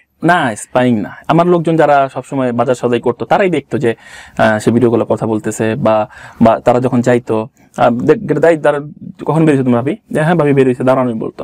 তো বাসায় দারোয়ান তো আমি স্পাই, দারোয়ান তো থাকি সব বাসায়। আপনি দারোয়ানের কাছ থেকে অনেক নিউজই নেন। ওই সংবাদটা কোথা থেকে পেলেন একটু আমাকে বলেন, যে উনি রেস্টুরেন্টে খাচ্ছে? যে রেস্টুরেন্টে যখন দেখলাম তারা প্যারেন্টস মিটিং এর কথা বলে প্রায় বেড়ে যায়, ধানমন্ডি যায়, এখানে যায় সেখানে যায়, তখন চিন্তা করলাম যে একদিন হাতে নাতে আমার ধরতে হবে, কারণ সে তো তাহলে বলবে যে আমি যাই না। তো দেন আমি লোক সাথে দিলাম, তারা বললো যে ভাই মার্কেটই আছে, আমি নিজের চোখে দেখলাম।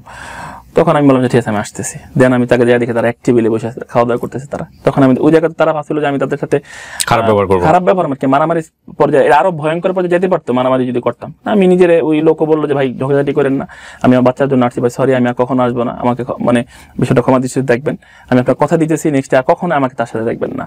তো আমি চিন্তা করলাম, মাথা খুব কষ্ট করে মাথা ঠান্ডা করছি ভাই। সে আবার কি করলো, সে ওদিক দিয়ে যাইয়া মানে পুলিশ টুলিশ 999 ফোন দিল, পুলিশ টুলিশ আনার জন্য। আমার ওয়াইফ। কেন দিছে, গুন্ডা আসছে, এই আসছে, ঠিক আছে, মার্কেটের সিকিউরিটি এক জায়গায় হয়ে গেল, একটা বিশৃঙ্খলা সৃষ্টি হলো। পরে আমি বেরিয়ে ওরা এক্স হাজবেন্ড যে ছিল ওরা আমি নিয়ে চলে আসলাম, ঠিক আছে। ওকে, তারপর এই তো আমি চলে আসলাম। এটা কতদিন আগের ঘটনা? এটা এক্সাক্ট ডেট আমার মনে নাই, 2-3 মাস। এখন আপনি যে রেস্টুরেন্টের কথা বলছেন সেগুলো কি আলটিমেটলি কোনো প্রুফ আছে আপনার কাছে ওই সময়? মার্কেটে গেলে, হ্যাঁ মার্কেটে গেলে প্রুফ তো অবশ্যই দেয়া যাবে। আপনি যদি সমস্ত কিছু প্রুফ রেখেছেন, আপনার তো এটা একটা বিশাল এভিডেন্স, তো আপনি চাইলে ওই সময় থেকে ছবি তুলতে পারতেন, আপনার লোকজনকে দিয়ে তুলতে পারতাম। ছবি আছে আমার কাছে, ওরা খাচ্ছে রেস্টুরেন্টে, এগুলো ছবি আছে আপনার? ছবি আছে, ছবি আমি দেখাতে পারবেন আমাদেরকে? এই যে বাচ্চা নিয়ে ছবি উঠাইছি।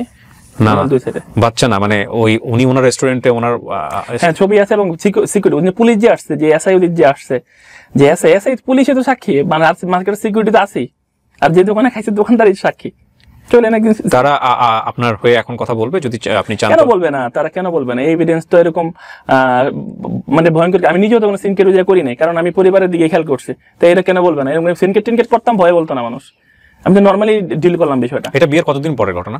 এটি যে বিয়ের প্রায় বাচ্চা হওয়ার পরে।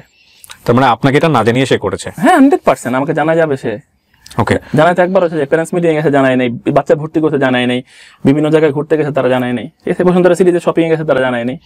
এগুলো সবই তো আমি জানি। এখন আমার তো একজনকে, আমার তো মানে সে গোপনে গোপনে যা খুশি করে বেড়াবে, আমি চুপচাপ বসে থাকবো? আমি আমার ওয়াইফের মানে খেয়াল রাখবো না, পরিবারের খেয়াল রাখবো না? এতটুকু দায়িত্ব এটা আমার বাচ্চাটা হয়ে যাওয়ার পরে, মানে সেপারেশনে থাকা অবস্থায় নাকি সেপারেশনের আগে? না, সেপারেশনের আগে। সেপারেশন তো সে করলো 13 তারিখে, সে তার পক্ষ থেকে ডিভোর্স দিয়েছে, কিন্তু আমি তাকে ডিভোর্স কাবিননামা, যেটা নিকানামার মধ্যে 18 নম্বর কলমে আমি তার কোনো রাইটস দেই নাই সে আমাকে ডিভোর্স দিবে। তো কোনো রাইটসই নাই। আমি তখন তার কাছ থেকে জিজ্ঞেস করে এই রাইটস লেখাইছি যে তুমি তোমার পক্ষ থেকে আমাকে ডিভোর্স দিতে পারবা না, কারণ আমি জানি তার ডিভোর্সের হাত খুব চালু, কারণ সে 2 বার তার একজনকে ডিভোর্স দিয়ে আসছে। এর জন্য আমি ভাবছি যে 2 দিন পরে যদি আমার সাথে এটা করে সে, তো এর জন্য তো ওই জায়গায় আমি তার রাইট দেইনি। কিন্তু তারপরে সে কি করলো দেখেন, যাই হয়েছে আমাদের মধ্যে একটা মানে সলিউশন হইতে পারতো, বাট সে কিন্তু আমাকে 13 তারিখে ডিভোর্স দিয়ে দিয়েছে। এবং সে দেখেন আমি আজকে মিডিয়ার সামনে এটা বলে দিয়েছি, তার লাইফের সবচেয়ে কিছুদিনের মধ্যেই ওই লোকের কাছে যাবে, ওই লোকের সাথে সে সংসার করবে। তাকে যে বিভৎসভাবে আমরা তার উপর যে অত্যাচার হয়েছে তার কথা অনুযায়ী, সেই যে ব্যাপারটা আমরা দেখলাম, এটার পরে সে আপনাকে ডিভোর্স দিয়েছে নাকি এটার আগে আপনাকে ডিভোর্স দিয়েছে? না, এটার পরেই, এটার পরে ডিভোর্স দিয়েছে, ঘটনার পরে। হ্যাঁ, আচ্ছা। তো এই ঘটনাটার প্রেক্ষাপটটা কি আপনার জায়গাটা থেকে আপনি কি বলতে চান? এই ঘটনার প্রেক্ষাপট আমি বারবারই মিডিয়াতে বলছি যে আমি আসলে এটা লং টাইম আমি তার বাসায়, আমাদের সাথে একটা মানে দূরত্ব সৃষ্টি হয়ে যাওয়ার পরে সে রমজান মাস ওই লোকের সাথে বেশি ঘোরাঘুরি করলো, শপিং করলো। আমি তার কাছে যাইতে চাইলাম, সে আমাকে যাইতে বারণ করলো যে বাসায় আসবেন না। তো কতটুকু কষ্ট আমি পাইতেছিলাম, এবং বাচ্চাটাকে দেখতে দিয়েছিল সে। তো একটা টাইমে ভাবলাম, রাগ করেছিলাম যে দেখি রোজার মধ্যে টুকটাক টেক্সট সে আমাকে দেয়, মেসেজ আমাকে দেয়, আমিও দেই। তো টুকটাক মেসেজেই টুকটাক ঝগড়াঝাটি মতো একটা অভিমান চলতেছিল। তো কখনো ভাবি নাই যে আসলে সে আমাকে তার বাসায় কখনই আসবেন না, এরকম কিছু হইতেছে। আমি চিন্তা করছিলাম তো হইতেই পারে হাজবেন্ড ওয়াইফের মধ্যে, তো ঠিক হয়ে যাবে হয়তো। কিন্তু সে তার ওই হাজবেন্ডের বাসায় গেল রমাদান মাসে, তার বাসায় গেল তো বিকেলে 3টা সাড়ে 3টার দিকে, বেরোলো রাতের 11টা সাড়ে 11টা 12টার দিকে। তো তার বাসায় সে, আমার কথা হইলো যে হাজবেন্ডকে আমি ডিভোর্স দিয়ে দিছি, তার বাসায় আমার কি, তার বাসায় আমি কেন যাব? তার বাসায় সে 2 দিন যায়। এটা আপনি জানলেন কিভাবে? এটা আমি জানলাম, আমার লোক ছিল, আমি তার বাসায় ধরতে পারতাম সেদিন, কিন্তু আমি মানে বিষয়গুলো আমি আকাশ ভাঙিয়া মাথায় পড়তেছিল ভাই। সে তো তার শরীরের জখম দেখা যাচ্ছে না ভাই, সে তো শরীরের জখম দেখা যাচ্ছে ভাই, যে আমি এইভাবে আমার এটা হয়েছে। কিন্তু স্পিরিচুয়াল ভাবে আমি যে ক্ষতিগ্রস্ত হয়েছি, আমার আত্মার উপরে যে আঘাতটা আমি কেউ দেখাইতে পারতেছি না ভাই। ঠিক আছে, আমার জায়গায় অন্য কোনো পুরুষ থাকলে সে কি যে করতো, সে নিজেও এটা সেইটা মিডিয়েশন নিত ভাই। কিন্তু এটা আপনি বলতে পারেন যে আমি এখনো আসলে মানে আমি যে কিসের মধ্যে আসি ভাই, এটা অনেক ভালো কিছুই হয়েছে, যেটা যেটা তার সাথে হয় নাই, যে অনেক ভালো কিছুই হয়েছে। মানে আপনি বলতে চাচ্ছেন যে সে যে ফেসে যেগুলো হয়েছে সেগুলো ঠিকই আছে না, এটা মানে সেটা ঠিক আছে না, সেটা তো সেটা অ্যাক্সিডেন্ট, কিন্তু অনেক ভালো কিছু হয়েছে। অনেক জায়গায় অনেক খারাপ কিছু হয়ে যায় এর থেকে, অনেক হাজবেন্ডরা সহ্য করতে না পারে অনেক বড় কিছু করে ফেলায়। তা আমি তারা কিছুই করি নাই, তারপরেও আমি মানে কমপ্লিটের মধ্যে পড়লাম। কি করলেন? আপনি বাসায় গেলেন? তারপরে আমি তারপরে বাসায় গেলাম, কারণ একদম 28 দিন দেখলাম যে তারা মানে গাড়ি দিয়ে শপিং টপিং করে যখন তারা আসলো, আমি তাদেরকে জিজ্ঞেস করলাম, লোকও ছিল আমার, তারা শপিং একসাথে গাড়ি দিয়ে একসাথে শপিং করে সকালে বের হয়েছে, সারাদিন মার্কেটিং করে মার্কেটিং এর ব্যাগ টেক নিয়ে বাসায় আসলো। আমি তখন আর মানতে পারি নাই, ঠিক আছে, যে না আর সম্ভব না, আমি চাইলে যাই বাসায়। তারা আমি জিজ্ঞেস করবো যে সে কেন। তারপরে আপনি দারোয়ানদের কাছ থেকে নিয়মিত খোঁজ খবর নিতেন? দারোয়ান ছাড়াও আমার লোক ছিল, যা কারণ উত্তরের ছিল তো, আমি দোকান টোকানের লোকজন ছিল, তাদেরকে জিজ্ঞেস করে আপনি খোঁজ খবর নিতেন আর কি? খোঁজ খবর অবশ্যই, স্পাই অবশ্যই না, স্পাইগিরি বলে। আর সে তো আমাকে না জেনে তার সাথে ঘুরতেই আছে, এই খবরটা আমি জানার জন্য একটা লোক থাকতেই পারে। ওকে, তা আপনি তারপর কি করলেন বাসায় গিয়ে? তারপর বাসায় যাওয়ার পর আমি ঘটনা অনেকবারই বলছি মিডিয়াতে। বাসায় যাওয়ার পরে যখন আমি ঘর ঢুকলাম, ঢোকার পরে তার ফোনটা যখন আমি হাতে নিলাম, নিতে নিলাম, তখন সে এটাকে মানে নিয়ে গেল জোর করে, হাতে জোর করে নিয়ে গেল। তো সে যখন ধমকের দৃষ্টিতে আমাদেরকে কি হয়েছে বলে আসতে নিল, তখন মানে আমাদের খারাপ লাগতেছিল। এটা বলে সে আমাকে একটা মানে ধাক্কার মতো দিতে যায়। তো মানে জিনিসটা মানে এত খারাপ লাগতে থাকে যে কি হয়ে গেল 1-1.5 মাসের মধ্যে ওই লোকটার সাথে ঘুরা ফিরা, মানে মাথাটা এইভাবেই নষ্ট করছে তারা। এত ভালোবাসা, এত প্রেম, তাহলে আমার বিয়ে করার কি দরকার ছিল? মানুষ ঝগড়াঝাটি লেগে 6 মাসও কথা বলে না, 6 মাসও ঝগড়া। ওনার ওয়াইফ ছিল না? না, ও বিয়ে করে নাই তখন পর্যন্ত। উনি বিয়ে করে নাই? না, তখন বিয়ে করে। উনি কি এখন বিয়ে করেছে? এখন বিয়ে করছে কিনা জানি না। এখন তো বিয়ে করলে ওরে করবে বা ওর সাথে সংসার করবে এরকম, নাহলে ওর সাথে ঘোরাফেরা করলো, বা এখন তো সে যেহেতু আমাকে ডিভোর্স দিয়ে দিছে। আপনি দেখেন, আমি যে কথাটা চেঞ্জ করলাম, যে দেখেন কিছুদিন পরে ওরা একসাথে ঘুরবে, একসাথে তার সংসার করবে তারা। না, সেটা আপনাকে ডিভোর্স দিয়ে এসে বাংলাদেশের অনুযায়ী তাকে বিয়ে করতেই পারে, সেটা অন্য হিসাব। 100 বার করুক এটা, কিন্তু 100 বার না করুক, 100 বার করুক, কিন্তু সে আমার সাথে ছলনাটা কেন করলো? এই প্রতারণাটা কেন? ছলনা করেছে কি করেনি সেটা তো আলটিমেটলি আমরা জাস্টিফাই করতে পারবো না, সেটা আপনার বক্তব্য, আপনি বলতে পারছেন, সমস্যা নাই, আপনি বলেন। কিন্তু আপনার সাথে আমার একমত পোষণ করার কোনো রাইট নাই। আমি একমত পোষণ কারোর সাথে একমত পোষণ বলি, আপনি এটা সাংঘর্ষিকভাবে নিয়েন। আমি শুধু জানতে চাচ্ছি যে ওই দিন যাওয়ার পরে আপনি তার সাথে রাগারাগি করলেন, কিন্তু রাগারাগিটা এই পর্যায়ে কেন গেল যে তার চেহারা, তার শরীরে অবস্থায় চলে না? সেটা তো সে পয়রা যায় ব্যথা পাইছে, আমি তো বলছি বারবার। পয়রা যায় কি ভাই? এটা এরকম হয়? পয়রা যায় মানুষ মরেও যেতে পারে ভাই, পয়রা যায় আরো বড় বড় অ্যাক্সিডেন্ট হয় ভাই। পয়রা যাওয়া মানেই যে কিছুই হবে না, পয়রা যাওয়া মানে যে শুধু নরমাল ছিলা যাবে, এটা পয়রা যায় মানুষ মরেও যায় ভাই। পয়রা যাওয়াটা কি রকম ছিল বলেন তো? পয়রা যাওয়াটা আমি তাকে যখন আমার ধাক্কা মারতে আসে, হ্যাঁ, মোবাইলটা নিয়ে এই সিনকেটটা মানে তখন তাকে আমি থাপ্পড় দিয়ে যাই। থাপ্পড়টা ভালো করে তার গায়ে লাগে না, ঠিক আছে? থাপ্পড়টা তখন সে সইরা যেতে না, একটা বক্স খাট আমাদের ঘরে বক্সের নিচে গ্যাপটা যে থাকে, গ্যাপটার মধ্যে পা বাজা যায়। তো যখন পা বাজা যায় তখন সে ঘুইরা ওদিকে পরে, একটা টুলের মতো থাকে, এই টুলটা সে ধরে এইভাবে। ভারী মানুষ তো, ভারী ওয়েটই ভাই। তো স্লিপ করে যখন পরে আপনার টুলের পায়ের মধ্যে কাছের মতো থাকে, এগুলো ভাঙা সেকেন্ডের মধ্যে, মুহূর্তের মধ্যে ছেঁচা খায়। টাইস তখন শক্ত জায়গা, বাড়ি খাওয়ার সাথে সাথে ফাইটা কাইটা যায় বিষয়টা। আমি তারা ধরতে যাই কিন্তু সাথে কিন্তু সে সাথে বলে যে ডাকাত ডাকাত ডাকাত বলে চিল্লাতে থাকে, চিল্লে বারান্দার দিকে ছুটে যায়। চিন্তা করলাম যে ডাকাত ডাকাত বলে সে চিল্লে যাচ্ছে, মানুষজন যদি জড়ো হয়ে যায় এই জায়গার মধ্যে একটা অন্য কিছু হয়ে যাবে। পরে আমি বেরিয়ে চলে আসি এই জায়গা থেকে। আর ওই যে আলামিন ইউনুসের কথা যে বলছে, যে আলামিন গুন্ডা, ইউনুস গুন্ডা নিয়ে গিয়েছিল। জি, আমি আপনাকে মনে করে দিয়েছি ভাই, এগুলো আপনি আমার কোশ্চেন করতেন। আলামিন গুন্ডা, ইউনুস গুন্ডা, এগুলো কর্মচারী ভাই, এগুলো কর্মচারী। ওদেরকে নিয়ে যেতেন আপনি বাসায়? না, ওগুলো তো কর্মচারী, কাজ করে, এগুলো বাজার সদায় দিয়ে যাইতো। এবং এগুলা কি, এই মেসেজ আমার কাছে আছে, সে কম্বল চাইছিল তাদের কাছে, কারণ আমি উইন্টারের পরে এই কম্বলগুলো আমি ড্রাই ওয়াশ করতে দিয়েছিলাম দোকানে। তো বারবার ফোন দিয়েছিল, ভাই কম্বল হয়ে গেছে, নিয়ে দেন। তো ওই দিন বললাম যে ঈদ এসে পড়ছে, তো কই নিয়ে আসতে ঈদের আগে, আর ঈদের আগে দোকান বন্ধ করে দিবে, মানে ওদের বিলটা ওরা চেতেছিল বারবার। আমি বললাম তো নিয়ে আয়। তো ওরা কম্বল নিয়ে আসে, পরে কম্বল তো বড় বড় জিনিস, এগুলো দুইজনই লাগবে না, একজনে দুইটা ধরতে পারবো। ওরা কম্বল নিয়ে ঢুকছে আমার সাথে। তো এইটারই বলছে, আমি আলামিন গুণটাকে নিয়ে গেছি, ইউনুস গুণটাকে নিয়ে গেছি। এগুলো আসলে মিডিয়ার সামনে পাবলিশ করতেছে যেন মানুষ আমাকে মানে খারাপ ভাবে, মানুষ মানে সে তো হ্যারাস করছে, মানুষ আমাকে হ্যারাস করে। আমার বিজনেসে যে ক্ষতি করছে সে লেখছে অ্যারাবিয়ান ব্রো কালেকশন। আরে অ্যারাবিয়ান ব্রো কালেকশন তোর কি করছে? অ্যারাবিয়ান ব্রো কালেকশন তো ভাই তুই নিজেও চাকরি করে খাইছস, ওই জায়গায় তো তোর নিজের দিবস ইনকাম হয়েছে ভাই, এটা তো সম্মান করা উচিত। তোর হাজবেন্ডের প্রতিষ্ঠান, এই বাচ্চার, এটা দিয়ে তো বাচ্চার দুধও কিনছি আমি। তোর মেডিকেল বিল, তুই যে মেডিকেলে গেলি, ও মেডিকেলে তো আলহামদুলিল্লাহ 1.5 লাখ 2 লাখ টাকা বিল আসলো, তো আমি আলহামদুলিল্লাহ বিজনেস থেকেই দিছি। তাহলে তুই পার্সেন্টেজে তো হইলো, আলহামদুলিল্লাহ। তো বোঝা উচিত এই ব্যবসা প্রতিষ্ঠানটার সাথে আরো 4-500 মানুষ জড়িত, এটাকে কেন কুলুষিত করতে যাস? ব্যবসা প্রতিষ্ঠান তো কোনো ক্ষতি করে না, যে ব্যক্তিকে দোষ দেয়। আমি যদি কোনো অন্যায় করে থাকি সেটা আমাকে ব্লেম করবে, সেটা সে ব্যবসার দিকে নিয়ে গেছে। চিন্তা করছে যে ব্যবসায়িকভাবে যারা ক্ষতিগ্রস্ত করতে পারি, তাহলে মানুষের আসলে ব্যবসা বাণিজ্য তো অনেক মায়ার থাকে, অনেক শ্রম দিয়ে মানুষ এটা দাঁড় করায়। তো সে চিন্তা করছে যে এটা যৌতুক চেয়েছিলেন 30 লাখ টাকার মতো। 30 লাখ বলতেছেন আপনি ভাই, 20 লাখ কিন্তু মামলার মধ্যে লেখা ভাই। 20 লাখ মানে মামলার মধ্যে 20 লাখ লেখা। আচ্ছা, যাই হোক 20 থেকে 30 লাখ বলেছে, কাছাকাছি অ্যামাউন্ট। হ্যাঁ বলেন কি হয়েছে বলেন তো। না এটা নিয়ে আপনার বক্তব্য আছে নাকি? এটা একদম 95% ছেলে বাংলাদেশে যারা যৌতুকের মামলা খায়, এক টাকা কারেক্ট না ভাই। কারণ লিখতেই হয় ভাই ওই জায়গায়, ওই যে মামলা যখন দেয় ভাই, মামলাতে লিখতেই হয় যে যৌতুক চাইছে, কি এটা কি লিখবে তাহলে? নারী নির্যাতন মামলা নিয়ে বলতে গেলে আসলে এটা একটা আলাদা সাইড আছে।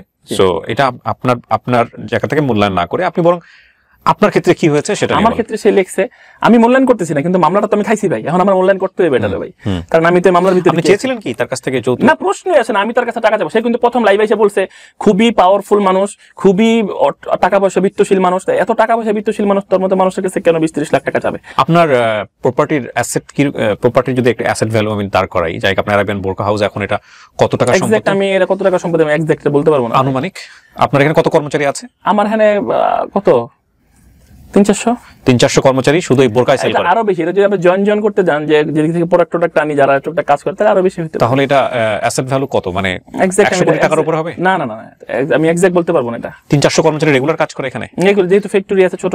ওকে, আপনার স্যালারি দিতে হয় কত প্রতি মাসে আনুমানিক? স্যালারি কত দিতে হয়? 8-10 লাখ। 8-10 লাখ টাকা। স্ট্যাটাসটা জানতে চাচ্ছি এই কারণে যে 20-30 লাখ টাকা চাওয়াটা যৌক্তিক কিনা এটার জন্য আলটিমেটলি। সেটাই আপনি জিজ্ঞেস করেন আমার ভাই, আমি আপনার কোশ্চেন অ্যানসার করব। আমি শুনেছি এরকম যে আপনার দুই ওয়াইফের কাছ থেকে আপনি কোটি টাকা নিয়ে এসে আপনি এই প্রপার্টি করেছেন, এবং যেটা উনি বলেছে যে আগের ওয়াইফে যেহেতু দিয়েছে তুমিও আমাদেরকে হেল্প করো। আমার ওয়াইফদের কাছ থেকে আসলে অ্যাকচুয়ালি আমি প্রত্যেকটা মিডিয়াতে এটা বলছি যে ওয়াইফদের কাছ থেকে টাকা নেওয়াটা যৌক্তিকভাবে কোনো অন্যায় না, কিন্তু আমি চাই না। আমার ওয়াইফ যদি আমার হেল্প করতে চায় বিজনেসে, মুহাম্মদ সাল্লাল্লাহু আলাইহি ওয়াসাল্লামকে খাদিজা রাদিয়াল্লাহু আনহা হেল্প করছেন। আমি যদি প্রেশার ক্রিয়েট করে নেই বা চাপ দেই, সেটা হলো অন্যায়, বা যৌতুক চাই সেটা অন্যায়। কিন্তু আমি মানে আমার ওয়াইফদের কাছে কোনো টাকা চাই নেইও নেই। আমি আমার ওয়াইফদের কাছে কেন টাকা নিয়ে বিজনেস করবো? আমি যদি একটা লজিক শুধু আপনার মাথা ঢুকাই দিই ভাই, আমার এই বিজনেস হচ্ছে 4 ইয়ার্সের। আমার সাংসারিক বয়স প্রায় 2 যুগ আগেরটা, 22-23 বছর 24 বছর। আমি 4 বছর বাদ দেন, 20 বছর আমি কি আমার, তাহলে আমি এই ব্যবসা যদি দাঁড় করাইছি আমি আমার বউদের টাকা দিতে, 20 বছর আমি সংসার পালছি কিভাবে? আর আমার সেকেন্ড ওয়াইফের সংসারের বয়স প্রায় 10 বছর। তো এই 10 বছর আর 20 বছর আমি কিভাবে সংসার চালালাম ভাই? তাহলে আমার ওই টাইমে তাদের কাছ থেকে টাকা নেওয়ার প্রয়োজন হয় নাই। এখন আমি বিজনেস করার জন্য তাদের কাছ থেকে 2-4 বছরের চাপ দিয়ে এতগুলো টাকা নিচ্ছি। আগে কি করতেন আপনি? আমি আগে কাপড়ের বিজনেস করতাম। আচ্ছা, ফেব্রিক্সের অ্যাকসেসরিজের বিজনেস করতাম। ওকে। সো ওই দিন আপনি যেটা বলতে চাচ্ছেন, টুলে উনি পড়ে গিয়ে ওনার অবস্থা হলো এবং আপনি ওখান থেকে চলে আসলেন। আচ্ছা, চলে আসার পরে আপনার ওয়াইফ কোন হাসপাতালে ছিল বা ওনার ওয়াইফের কি অবস্থা, এগুলো আপনি কি জানেন? আমি আসলে খবর নেই, কেন সাথে পুলিশ আসছে, আমি খবর নিয়েছিলাম, বললো পুলিশ আসছে ভাই, সেই নারী নির্যাতন একটা মামলা, ঈদের সময় ঝামেলা। তো আমার তার প্রতি তো দেখলাম যে ব্যবহার দেখলাম, চিন্তা করলাম যে সে সম্পূর্ণ ওই লোকে দিয়ে হয়ে গেছে। এখন তার সাথে যেহেতু একটা সিনকেট এখানে হয়ে গেছে, এটা নিয়ে আমি এখন কিছু করতে গেলে আমি পুলিশের হাতে হ্যারেজ হবো এটার আগে। তো আমি তার সাথে আর এই ব্যাপারে কোনো কন্ট্যাক্ট যোগাযোগ করতে পারিনি। তখন যখন সে সুস্থ বাসায় আসে, দেন আমি সবাইকে নক দিই, যোগাযোগ করার চেষ্টা করি। হ্যাঁ, তখন তারা এটা নিয়ে মানে কখনো 20 লাখ, কখনো 30 লাখ, আমার টাকার দিকে একটা চলে আসে বিষয়টা। কি বলে আপনার সাথে ডিলটা করে? ডিলটা তার মামার সাথে আমার কথা হয়েছে। আচ্ছা, তার সাথে আমি বারবার যোগাযোগ করছি। এগুলো কোনো প্রুফ আছে আপনার কাছে? না, এগুলো ভাই ফোন টোনের ট্র্যাকিং বা এইসব রেকর্ডিং বের করা তো খুবই টাফ ব্যাপার। এগুলো আপনি চাইলে ফোনে রেকর্ড করতে পারেন। এগুলো করি নাই ভাই, টুকটাক কিছু আছে আমার কাছে রেকর্ডিং। এই ব্যাপারগুলো করি নাই, যে হ্যাঁ এই ব্যাপারগুলো করি নাই। কেন করি নাই? কারণ তখন তো মাত্র এই ঝামেলাটা হয়েছে, তখন তারা মানে তারা চাইছিল যে রিপোর্ট দিয়ে দিবে, কাবিনের টাকা দিয়ে দাও, মেডিকেলের কস্ট দাও, এটা যৌক্তিকভাবে তারা চাইতে পারে। আমিও তো আসলে বিষয়টা যখন বুঝে উঠতেছিলাম না, কিন্তু পরবর্তীতে যখন দেখলাম যে না একবারে ছেলে চলে যাবে, মানে টাকা পয়সা নিয়েই যাবে, বিষয়টা আমার কাছে ভালো লাগতেছিল না। আমার সব ফার্নিচার তারা নিয়ে বাসা ছেড়ে দিছে, এবং এখন তো টাকা পয়সা তারা র্যান্ডম চাইতেছে। ঠিক আছে, এটা তো আসলে মানে আমি তো সংসার আসলে ছাড়ার জন্য করিনি ভাই। কিন্তু আপনার স্ত্রী এরকম ভাবে আহত হলো, সেটা আপনাদের একটা ইনসিডেন্টের কারণেই, যদি আপনার কথা সত্যি হয়ে থাকে, যদি আমি বলছি, যদি হ্যাঁ, আপনার কি উচিত ছিল না একবারের জন্য হাসপাতালে তাকে দেখতে যাওয়া? হাসপাতালে তারা পুলিশের কাছে কমপ্লেইন করছে, পুলিশ আসছে এই জায়গার মধ্যে। আমি হাসপাতালে গেলে তারা ভুল বুঝছে সরাসরি আমারে। আপনি না গেলেও আপনার পরিবার থেকে অন্য কাউকে পাঠানো তো উচিত ছিল, কারণ সে তো একটা মারাত্মক। না, হ্যাঁ, আমি পরিবারকে পাঠাবো না। কেন? কারণ এই বিয়েটা আমার বাবা এতে মোটামুটি এগ্রি ছিল না। ঠিক আছে, কারণ আমার বাবাকে আমি লুকায় রাখতাম। যখন বিয়ে করছে আমার বাবা একটু আমার সাথে হালকা রাগারাগি করছে। কেন করছে? ওনার বাবাও চায় নাই, আপনার বাবাও চায় না? বাবারা চায় না, 2-3টা বিয়ে করবে, চায় না। তো এই জন্য আমার ফ্যামিলিতে এরকম, আমার মাও মানে বয়স্ক মানুষ, আমি আসলে এরকম কেউ পাঠিয়ে রাখবো, ছেলেদেরকে পাঠাবো, দিলে বলবো নারী নির্যাতন মামলা দিয়ে ভিতরে ঢোকাই দিবে, ওই টাইমে ভয় আসলে কেউ যেতে চায় না বিষয়টা। এই জন্য মেডিকেল যাওয়া হয়নি। বিষয়টা। সে পয়রা ব্যথা পেয়েছে, কতটুকু ব্যথা পেয়েছে সেটা তো সে মিডিয়াকে বলতেছে আমি চাকু নিয়ে গেছিলাম। আর শোনেন, সবচেয়ে বড় কথা হলো আমি ক্লিয়ার করি ভাই, কালকে আইসে সে মিডিয়ার সামনে বলতে আমার নামে 500 অস্ত্র মামলা আছে ভাই, এটা আমি ক্লিয়ার। এটা এখানেই বলেছে সে। হ্যাঁ, 500 থেকে 600। আপনার নামে কি একটাও আছে অস্ত্র? আমি বলি 500 থেকে একটা আছে কিনা বলতে 2টা থেকে 5টা আছে বলতেছি ভাই। হ্যাঁ, 500 থেকে 600 অস্ত্র মামলা তবে ডোনাল্ড ট্রাম্পের নামে অনেক, খালেদা জিয়া শেখ হাসিনার নামে অনেক। সেটা হয়তো সে হুজুকে বলে ফেলেছে, হুজুর নামে তাকে সতর্ক করেছিলাম। এই ধরনের শোগুলোতে সাধারণত যেখানে একটা কারো বিরুদ্ধে আমি অনেক বড় একটা অভিযোগ আনছি, সেখানে এই ধরনের কথা বললে অনেক সময় এটা দুর্বল হয়ে যায়, সে কারণে সতর্ক করা। তো ঠিক আছে, কিন্তু কথা হচ্ছে যে মামলা কি আছে আপনার নামে? আমার নামে আমি, আমার বাবা বিএমপি করে, ঠিক আছে, আমার বাবা বিএমপি করে। তো আমার বাবাকে প্রচুর প্রায় 128টা মামলা দিয়েছে আমলি সরকার থেকে, 128টা মামলা দিয়েছে তারা পলিটিক্যালি। 128টা আমার বাবা মানে বিএমপি করে দীর্ঘদিন, তারা বিএমপি করে, তাদেরকে রাজনৈতিক মামলা দিয়েছে, সেগুলা যত মামলা হয়েছে তাদের নাম আসছে। তো সেই জায়গায় তার ছেলে হিসেবে আমাকে প্রায় 11টা মামলা দিয়েছে, পলিটিক্যাল মামলা। তো মামলা আমরা এলাকার লোকাল ছেলে পেলে দেখা যায় টুকটাক ঝামেলা, একটা ক্রিকেট খেলা নিয়ে ঝগড়া হয়েছে, একটা ফুটবল খেলা নিয়ে মারামারি হয়েছে, দেখা যায় একটা মামলা হয়েছে, মামলা আমরা আসামি হয়ে গেছি। এগুলা তো দেখেন মামলায় দুই একটা মানে একদম কিছু না করে অনেকে মামলা আসামি হয়ে যায়, সেই ধরনের মামলা তো থাকতেই। যেমন আমি নারী যত একটা মামলা খেলাম, ও একটা মামলা করছে আমার বিরুদ্ধে। এলাকা দেখা গেল বন্ধু বান্ধব মামলা কতগুলো আছে? আমি এক্সাক্ট 11টা, আরো একটা করছে 12টা, এগুলা নিয়ে এরকম 11টা মামলা হচ্ছে পলিটিক্যাল মামলা। এগুলো আমার আব্বার সাথে আমাকে দেওয়া হয়েছে, মানে জড়িত ভরাই দেওয়া হয়। মানে এগুলো দেখেন প্রত্যেকটা মামলা কিন্তু শেষ হয়ে যাবে, কারণ এগুলো সত্যতা মানুষ জানে। আওয়ামী লীগ গভর্নমেন্ট চলে গেছে মানে এই মামলাগুলো যে মিথ্যা হবে। বিএনপি, আওয়ামী লীগের মানে ছাত্রলীগের সাবেক সভাপতি, সাধারণ সম্পাদক ছিলেন বোধহয় ঢাকা বিশ্ববিদ্যালয়ে, ওনার ছবিও উনি দিয়েছেন। মানে রাজনীতির সাথে সম্পৃক্ত ছিল আপনার, বা আপনি ওনাদের হয়ে কাজ করতেন, এরকম কথা বলছেন।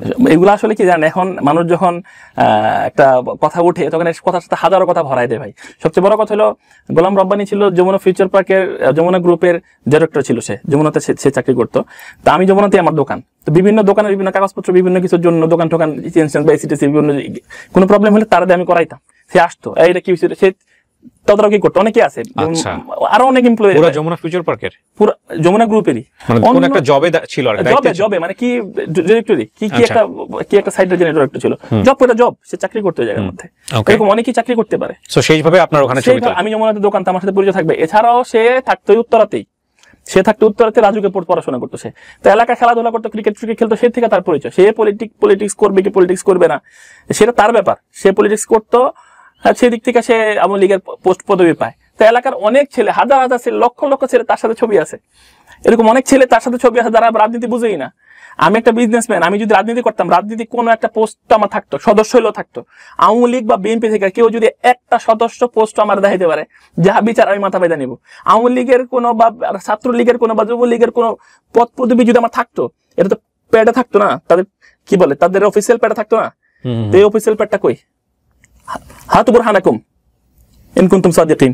সত্যবাদী হলে এভিডেন্স আনো, সত্যবাদী হলে এভিডেন্স নিয়ে আসো, দলিল নিয়ে আসো। ফাচুকি কথা তো মানুষ খায় না ভাই এখন। এগুলা মানে এক ভাষায় বলবো, আমাদের লোকাল ভাষায় গাঁজাখুরি কথাবার্তা, এগুলা মানুষ তো বুঝতেছে এখন কিন্তু মানুষ বুঝতেছে, মানুষ কিন্তু এখন সায়েন্স আর টেকনোলজির সময় মানুষ কিন্তু চিন্তা ভাবনা করে কথা বলে। আপনি জামিনটা নিলেন কিভাবে? আচ্ছা, আমি গোলাম রব্বানী ব্যাপারটা একটু ক্লিয়ার করে মিনিট।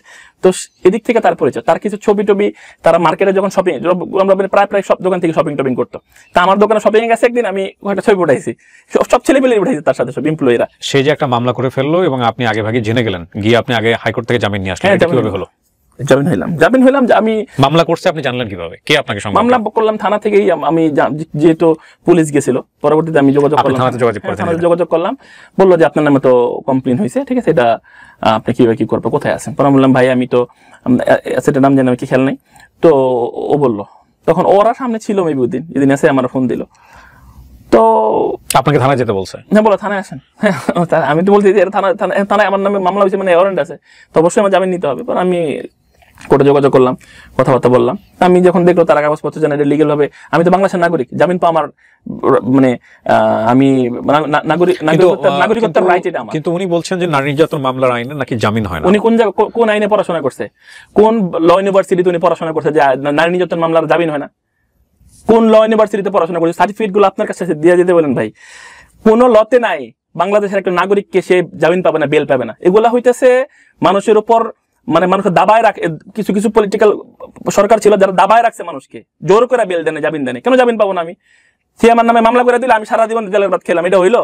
এই জন্যই তো পুরুষরা নির্যাতিত। আমি তো পুরুষদের পক্ষে আওয়াজ উঠাইলাম, এবার নারীদের বিরুদ্ধে যেতে হবে তো, কারণ তারা যেটাই বললো সেই না, তারা যেটাই বলবে সেইটাই বাংলাদেশের মানে মানুষ খায়া ফেলাবে। বিষয়টা এরকম, পুরুষরা যে নির্যাতিত এই কথাগুলো কই? যেভাবে পুরুষদেরকে হ্যাসেল করা হয়েছে, পুরুষদেরকে শোষণ করা হয়েছে, নারীরা ইমোশনালি ব্ল্যাকমেল করে প্রত্যেকটা ছেলে পেলে তো স্পিরিচুয়ালি ক্ষতিগ্রস্ত। এই কথাগুলো কেন বলে না?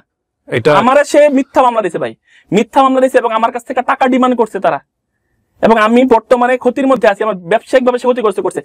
তার ভাগ্য ভালো আমি মামলাটা রেডি করছি, কারণ এতদিন তো মিডিয়াতে কথা বলছি, আজকেও মিডিয়াতে কথা বলে যাবো। নেক্সটে আমি লিগেল অ্যাকশনে যাবো, কারণ বাংলাদেশের আইনের প্রতি আমি শ্রদ্ধাশীল।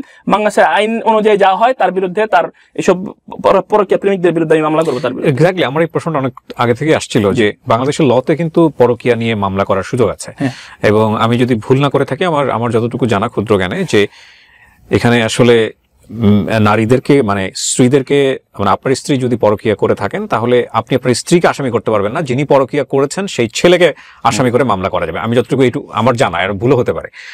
তো আপনি কেন প্রমাণ পাওয়ার পরে আপনি কেন স্টেপ নেননি? না, তখন আইনি ভাবে এটা আমি ঘাটাঘাটি করতে চাইনি, কারণ পুলিশের কাছে গেলেই পুলিশ তদন্ত করবে। এই সে পারিবারিক বিষয় চেয়েছিলাম না নিজেরাই আমি, কারণ ওর সাথে কিন্তু আমি কথা বলছি অনেকবার মিউচুয়াল করার জন্য, অনেকবার তার আমি সতর্ক করছি, অনেকবার তাকে আমি বলছি দেখো আমি শুধু তোমাকে বিয়ে করছি, আমি চাবো না আমার স্ত্রীর ছায়াটা আর একটা ছেলে পারাক, এরকম কোনোদিন চাবো না। এতটুক ব্যক্তিত্ব, এতটুক কি বলে গায়রত আমার আছে। আমার ওয়াইফকে আরেকজন দেখবে, আমার ওয়াইফ আরেকজনের সাথে চলাফেরা করবে, এটা কিন্তু আমি মানতে পারবো না। সে কিন্তু গায়ের মাহরাম তোমার, এটা কিন্তু তার আমি বারবার বলছি, তার বারবার সতর্ক করছি তুমি তার সাথে মিশো না, তুমি তার কাছে যাও না। সে বারবার তার বাচ্চার উসিলা দিছে যে বাচ্চার জন্য, বাচ্চার জন্য, বাচ্চার জন্য। তো বাচ্চারে বারবার তুমি টানবা, ওই লোক যে এতই তোমার দরকার, তুমি আমার কেন বিয়ে করলা? আমার সে বরং মাঝখানে 2টা বছর সে ক্ষতিগ্রস্ত করছে, আমার ভালোবাসার মৃত্যু দিছে, সে আমার ভালোবাসাকে সে কিল করছে ভাই। ঠিক আছে, এটা তো মানে মানুষের আত্মাকে হত্যা করা। প্রত্যেকটা মানুষ জীবিত হইলে জীবিত থাকে না ভাই, বাইচা থাকেও কিছু মানুষ মরে যায় ভাই। আমাকে সে মানে বাইচা থাকা অবস্থায় মৃত্যু দিছে সে। তার তো হাসরের ময়দানে তার কোটি কোটি বার তার মৃত্যুদণ্ড দিলেও তো এর সমান হবে না ভাই। জাহান্নামের আগুনে তো সে যাবে, সে তার স্বামীকে যে পরিমাণ ছোট করলো এই পুরো জাতির কাছে। আচ্ছা, পুরো জাতি জানে যে আমার ওয়াইফ পরক্রিয়া করছে, সেই না করলেও পারতো, তার এতই তার উল্লেখ ভালো লাগে। তো তুই ভাই তার সাথে সংসার করতি, একবার ডিভোর্স দিলি, আসলি আবার তার আবার বিয়ে করলি, আবার তার বিয়ে করলি, আবার ডিভোর্স দিলি কেন ভাই?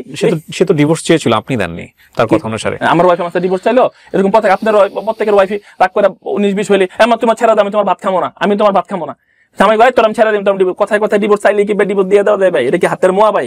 এটা কি মানে মার্বেল খেলা যে চাইলে 10টা দিয়ে দিলাম একজন রে? আর টাটানা পিস না ভাই, যে ডিভোর্স অনেক চিন্তা ভাবনার ব্যাপার, একদম এক্সট্রিম লেভেল 11 টাওয়ারে গেলে পরামর্শ ভিত্তিক, তারপরে যে না ইসলামের ডিভোর্সের কিছু সিস্টেম আছে, ঠিক আছে, তার প্রথম সতর্ক করো, তারপরে পরিবার নিয়ে বসো, তারপরে নিজেদের মধ্যে ডিসকাস করো। একটা একদম 11 টাওয়ারে গেলে নেক্সট দেন ডিভোর্সের কথা আসে। তারপর আমি বারবার বুঝাইতেছিলাম, সে তারপর তার সঙ্গ ছাড়তেছিল না। আমার একটাই কমপ্লেন যে সে তার এতই ভালো লাগে তাহলে আমার বিয়ে করলো কেন?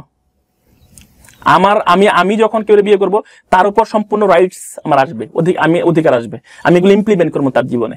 এবং আমি চাবো আমার ওয়াইফ জান্নাতি হোক, আমার পরিবারের মানুষ জান্নাতি হোক, তাকে নিয়ে জান্নাতে থাকি। আমি তার একটা নাম দিয়েছিলাম জান্নাতের বাটারফ্লাই, যে তুমি জান্নাতে উড়বা, জান্নাতে থাকবা। এই দুনিয়ার সাময়িক 20-30 বছরের জীবনটা একটু না হয় ত্যাগ করে একটু স্যাক্রিফাইস করো আল্লাহর জন্য।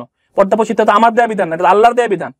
আল্লাহ কোরআনে কি বলছেন? অকরনা ফি বুয়ুতিকুন্না, নারীরা তাদের ঘরে অবস্থান করবে, ওয়ালা তাবাররুজনা তাবাররুজাল জাহিলিয়াতিল উলা, যে তোমরা জাহিলি যুগের অজ্ঞতার যুগের মেয়েদের মতো নিজেদেরকে প্রদর্শন করে মানুষের সামনে বেড়ায়ও না।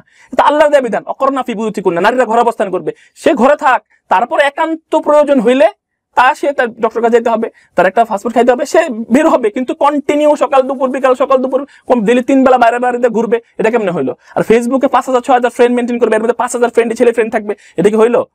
আর সবচেয়ে বড় কথা হলো ফেসবুকে সারাদিন অনলাইন মার্কেটিং এ থাকলাম, মানে অনলাইন বাজারে থাকলাম, সন্ধ্যার পরে প্র্যাকটিক্যাল বাজারে চলে গেলাম, মানে 24 ঘন্টা বাজারে থাকবো, সারাদিন অনলাইন থেকে শপিং করতেছি, এক বাজারে আছি, ভার্চুয়াল বাজারে, সন্ধ্যার পরে আবার এগুলা কেনাকাটা করার জন্য মানে প্র্যাকটিক্যাল বাজারে চলে গেলাম। এটা কোন ধরনের লাইফ ভাই? আল্লাহ তো দুনিয়াতে মানুষকে সাময়িক জীবন দিয়ে পাঠাইছেন, সে যদি প্র্যাকটিসিং হয়, সে যদি আল্লাহর রুলস রেগুলেশন মেনে চলে, তার জন্য ভালো।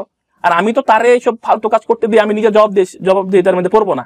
তার তো সে তো দেখছে আমি কিরকম, সে বলতেছে যে আমাকেও তো দেখে বিয়ে করছে, আমি তোমারে ওই কথা বলি না যে তুমি আমার বিয়ে করার পরে যা ইচ্ছা তা করবা। আর সবচেয়ে বড় কথা হলো বিয়ের আগের জীবনটা আর বিয়ের পরের জীবনটা কিন্তু এক না। বিয়ের পরে তারও দায়িত্বশীল হইতে হবে, সে মা হয়েছে, সে আগেও একটা মা, স্বামীর কাছ থেকে সে মা হয়েছে, আমার কাছ থেকে সে মা হয়েছে, একটা মার জীবন কিভাবে লিড করতে হয় সেটা তার জানা উচিত। এবং সে স্বেচ্ছাচারিতা করতে পারে না ভাই। এখানে সে আমার 1-1.5 মাসের বাচ্চাকে চার বাসায় রাখা যায়, সে তার আগের হাজবেন্ডের সাথে ঘুরতে পারে না ভাই। এগুলা কোনোদিন 100% ভাই পাবো না, মানে এটা তো সে নিজেও জানে ভাই। এবং এখানে আমি অনেক কথা বলছি, আপনি অনেক কথা বলতেছেন, প্রত্যেকটা কথার এক্সাক্ট এভিডেন্স আপনার রেকর্ডিং সহ শোনাতে পারবেন না ভাই। এগুলা কেরামান কাতিবিন ইয়ালামুনা মা তাফআলুন, সম্মানিত ফেরেশতাগণ আছে, এগুলো সব লিপিবদ্ধ করে রাখছেন। আজকে দুনিয়াতে না হয় সে একটু লাইক কমেন্ট পাবে ভাই, একটু ভিউয়ার্স বাড়াবে, একটু ফলোয়ার বাড়াবে, হাসরের ময়দানে কই যাবে? হাসরের ময়দানে কই যাবে ভাই?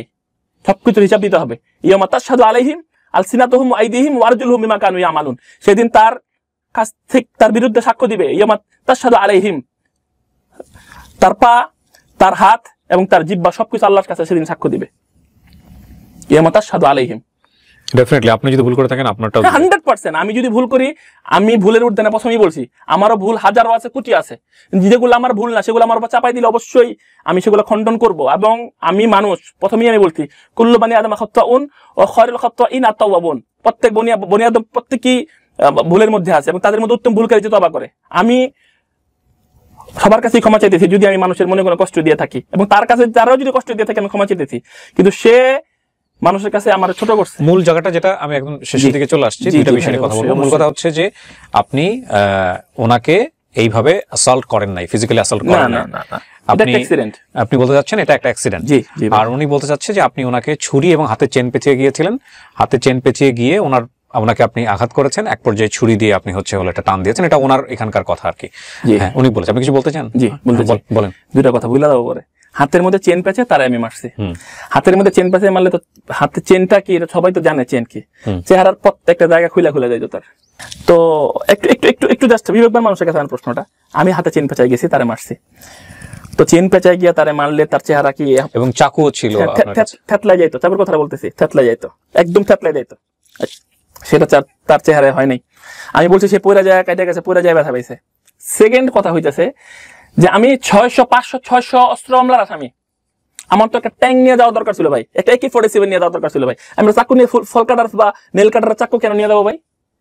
মানে 1.5 বার গাঁজা খেলে মানুষ মানে যা হয়, এটা মাথার মধ্যে পাগল হয়ে গেছে, বুঝছেন না ভাই? যা কইতাছে জাতি মানে এগুলো খাইতেছে ভাই। আমি 600 অস্ত্র মামলার আসামি, সে নিজে স্টেটমেন্ট দিয়েছে এই জায়গায় এসা, এবং সে কইতাছে আমি চাকু লিয়ে গেছি। 600 অস্ত্র মামলার আসামি কোনোদিন চাকু নিয়ে ঘরে ঢুকে ভাই? এটা ভাঙ্গা একটা অস্ত্র নিয়ে হলে তো ঢুকতো ভাই। এগুলা মানে আসলে আমরা ছেলে মানুষ তো, আমরা মেয়েদের দ্বারা এত নির্যাতিত ভাই যে আমরা কখনো তাদেরকে কিছু না বলার কারণে দুইটা জাতি ভাগ হয়ে যাবে। আপনার না জাতিকে ভাগ করতেছি না, মেয়েদের প্রতি যথেষ্ট সম্মান রেখে কথা বলতেছি। তারা মার জাত, তারা ভালো হইলে জাতি ভালো হয়, তারা অবশ্যই সম্মানিত। কিন্তু কিছু মেয়েদের কারণে আমরা পুরুষরা অনেক নির্যাতিত, তাদের বিরুদ্ধে আওয়াজ ওঠানো উচিত। এই ধরনের কিছু সমাজের প্রজাপতির কারণে যারা মানুষকে মানে কি বলে, তারা মানুষকে বিভ্রান্ত করতেছে, তারা একটা সেকুলার লাইফ লিড করতে চায়, তারা একটা ওয়েস্টার্ন লাইফ লিড করতে চায়, এবং এই মুসলিম এই কালচারের মধ্যে তারা মানে কি বলে, তারা একটা সাংঘর্ষিক চিন্তা মানুষের মধ্যে। আমি আপনার একটা কথা একটু বলি, যে সেকুলার লাইফ লিড করতে চায়, যে ওয়েস্টার্ন লাইফ লিড করতে চায়, এটা তার ব্যক্তি স্বাধীনতা, আমরা বলি। কিন্তু যখন মিউচুয়াল ডিলে আসবে যে আমি তোমার সাথে সংসার করতে চাই, so this are the conditions, like আমি এইভাবে জীবনযাপন করি, সো তোমার জীবনযাপনটাও আমি চাই এইভাবেই হোক। সো এটা যদি ওয়াইফ এগ্রি করে বা হাজবেন্ড এগ্রি করে, বা তারা যদি এগ্রি করে যদি ওইভাবে লাইফ লিড করতে পারে, এটা কোনো আপত্তি নাই। এবং একইভাবে ওয়াইফও যেভাবে লাইফ লিড করতে চাচ্ছে, সেটা যদি হাজবেন্ডের জায়গা থেকেও পারমিশন থাকে, সেটা তাদের ব্যক্তিগত বিষয়।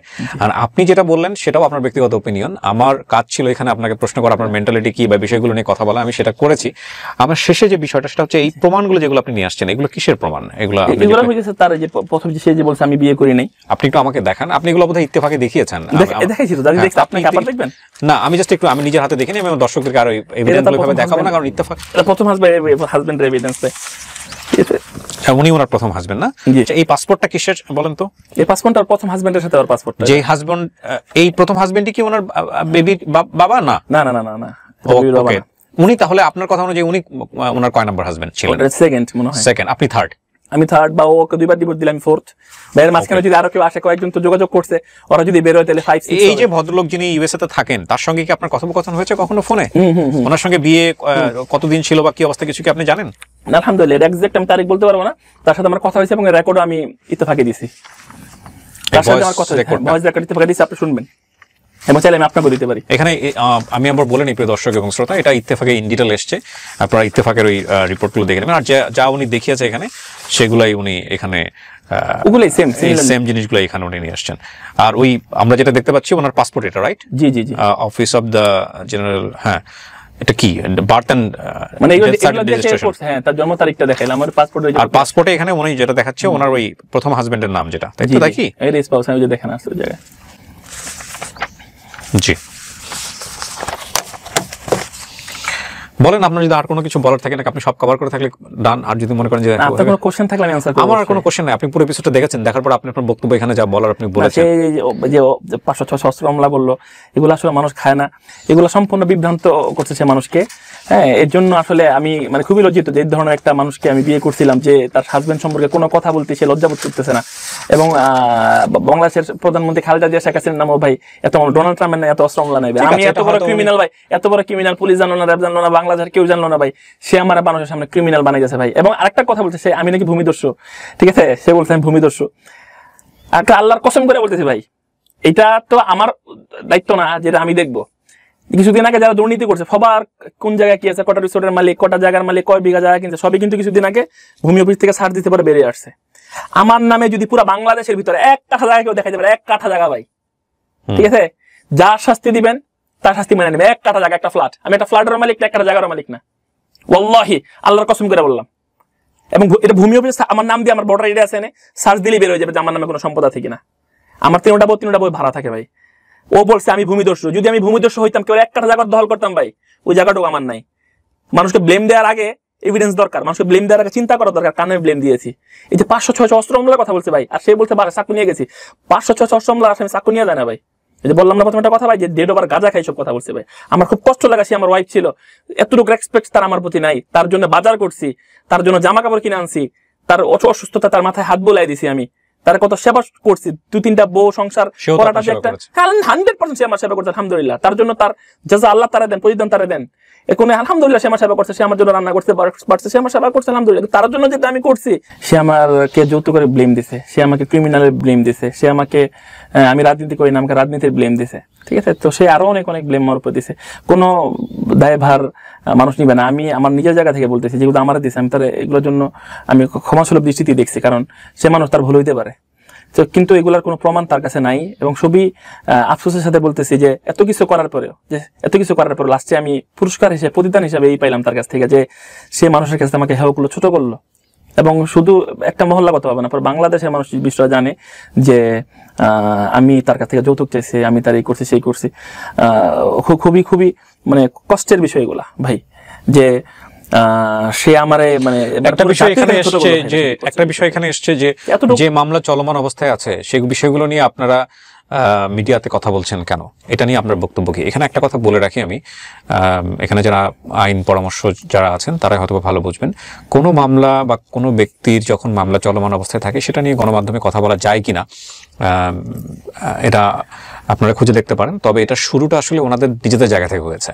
প্রথমত যেটা হচ্ছে যে যিনি তাসনিম তো না ওনার নাম, তাসনিম উনি নিজে এটা পাবলিশ করেছেন প্রথমে তার আইডিতে, তারপরে এগুলো মেইনস্ট্রিম গণমাধ্যমগুলোতে কিন্তু এসছে, তারপরে উনি ফেসবুক লাইভে গিয়ে ওনার কথাগুলো উনি বলেছেন। সো আপনারা নিজেরাই শুরু করেছেন এটা। সো আপনারা কি এটা নিয়ে চিন্তা করেন নাই কখনো যে এগুলো তো এখন চলমান অবস্থায় আছে, সো এগুলো নিয়ে কেন আমরা? ভাই আসলে কি অ্যাকচুয়ালি গণমাধ্যম সম্পর্কে আমার ধারণা একদমই কম। আমি কোনো মিডিয়া ব্যক্তিত্বই তো না, আপনারা তো সবাই একজন সাধারণ মানুষ, সাধারণ বিজনেসম্যান, খুবই ক্ষুদ্র সাধারণ একজন মানুষ, ঠিক আছে। এবং মিডিয়াতে কিভাবে কথা বলতে হয় এবার এসে আমি শিখলাম। তো সে লাইভ টাইপ করতো, তার ফ্রেন্ড ফলোয়ার আছে ফেসবুকে, সে এগুলা জানে, সে এগুলা মিডিয়ার সামনে আনছে, তার মামলা, তার এইসব ঝামেলা টামলা সে এগুলো পাবলিশ করছে সে। তো এগুলার মধ্যে আসলে আইনি ভাবে কি কি আছে না আছে আমি একদম খুঁটিনাটি আপনি বলতে পারবো না। এইটা পাবলিশ করার তো এখন তো উনি সুস্থ, আলহামদুলিল্লাহ উনি সুস্থ থাকুক, দোয়া করি এরকম ঘটনা মানুষের জীবনে না হোক। কিন্তু এই সুস্থ থাকার পরে উনি এটা পাবলিশ করলেন, ওই সময়তে যখন এই ঘটনাটা ঘটেছে তখন কি এটা পাবলিশ করেছিল আপনি কি জানেন? না, তখন সে পাবলিশ করে, তখন ওগুলো পাবলিশ করে নাই। তার সাথে দেন দরবারে না মিলার কারণে আসলে সে পাবলিশটা করছে। তার সাথে দেন দরবারে মানে মিলতো তাহলে হয়তো পাবলিশটা হইতো না। কিন্তু সে, আমি বাসার নিচে গেলে সে বলে আমি নাকি মানে তার হত্যা করতে গেছি। আসলে বাচ্চাটা আসলে আমার ওই জায়গা আছে, তো সব বাবারই একটা মানে বাচ্চার প্রতি একটা আত্মার টান থাকে। আপনি বাচ্চাকে দেখতে পারেন না? আমি বাচ্চাকে আমি 10 মাস ধরে দেখতে পারি না। এই বিচার কে করবে? আমি তো এই বিচার জাতির কাছে দিলাম। এখন আপনারা করেন, এই বিচার করেন যে আমার বাচ্চা এখানে 10 মাস ধরে দেখতে দেন আসে, এবং আমার বাচ্চা দেখতে তার অনুমতি কেন লাগবে? আমার বাচ্চা আমি যে কোনো সময় দেখতে পারি, কিন্তু তারপর আমি বাসার নিচে গেছি, বিভিন্নভাবে কন্ট্যাক্ট করার চেষ্টা করছি, সে আমার নাম্বার ব্লক করে দিছে, সে আমার বাচ্চাকে আমাকে দেখতে দেয় নাই, পরবর্তীতে জিডি করছে যে আমি নাকি বাসার নিচে তারা খুন করতে যাই। এখন তুই বাচ্চার জন্য তারা ফোন দিচ্ছে, বললাম খুন করার জন্য ফোন দিছি, এটি কোন ধরনের কথা? আমি তার জন্য কিছুই করি নাই। সে আমার কাছে জীবনে যখনই যা চাইছে আমি তারা দেওয়ার চেষ্টা করছি, এবং সবকিছু তারা দেওয়ার চেষ্টা করছি। আমি যখন যা চাইছি, আমার কষ্ট হইলেও আমি তাকে দিছি। হ্যাঁ, টুকিটাকি কিছু জিনিস আমি তাকে হয়তো দিতে পারি নাই, বাট ম্যাক্সিমাম জিনিসগুলো আমি তাকে দিছি। এত অকৃতজ্ঞ হতো ঠিক না। এই যে তার ফেসের এত বড় একটা ক্ষতি হয়ে গেল, জি, আপনি বলছেন যে সেটা টেবিলে ধাক্কা খেয়ে হোক বা চেয়ারে ধাক্কা খেয়ে টুলে ধাক্কা খেয়ে হয়েছে, কাজ দিয়ে এটা কেটেছে, এটা তো আপনার খারাপ লাগে না? হ্যাঁ, 100% ডেফিনেটলি খারাপ লাগে। খারাপ লাগবে না কেন ভাই? সে একটা মানুষ, সারাটা জীবন মানুষকে এই সমাজে যখন যাবে বিভিন্ন রকমের প্রশ্নের সম্মুখীন হবে। না, আমি আপনাদের এই রাগারাগির কারণে বা যেটার কারণে যদি আপনার কথাই সত্য হয়ে থাকে, এই ক্ষতি পোষাবেন কিভাবে সারা জীবনে যদি আপনার কথাই সত্যি হয়ে থাকে? না, যদি আসলে অ্যাকচুয়ালি কি আমি খারাপ লাগার বিষয়টা হয়ে যাচ্ছে, খারাপ তো সে আমার বউ, তাকে আমি ভালোবাসি, তার কাছে আমার একটা বাচ্চা আছে, তার একটা মশায় কামড় দিলে আমার খারাপ লাগবে, এই স্বাভাবিক। মানে অন্ধকারে যে কথাগুলো আছে, যে কথাগুলো আপনাদের মধ্যে এখনো যায় নাই, আমার মধ্যে থেকে এখনো বের হয়নি, তার মধ্যে থেকে এখনো বের হয়নি, ওই জায়গাগুলোর মধ্যে অনেক ভালোবাসা আছে ভাই। আর ভালোবাসাগুলা কি জানেন, এই পৃথিবীতে ভালোবাসার ব্যাপারটা মানুষ জানে না।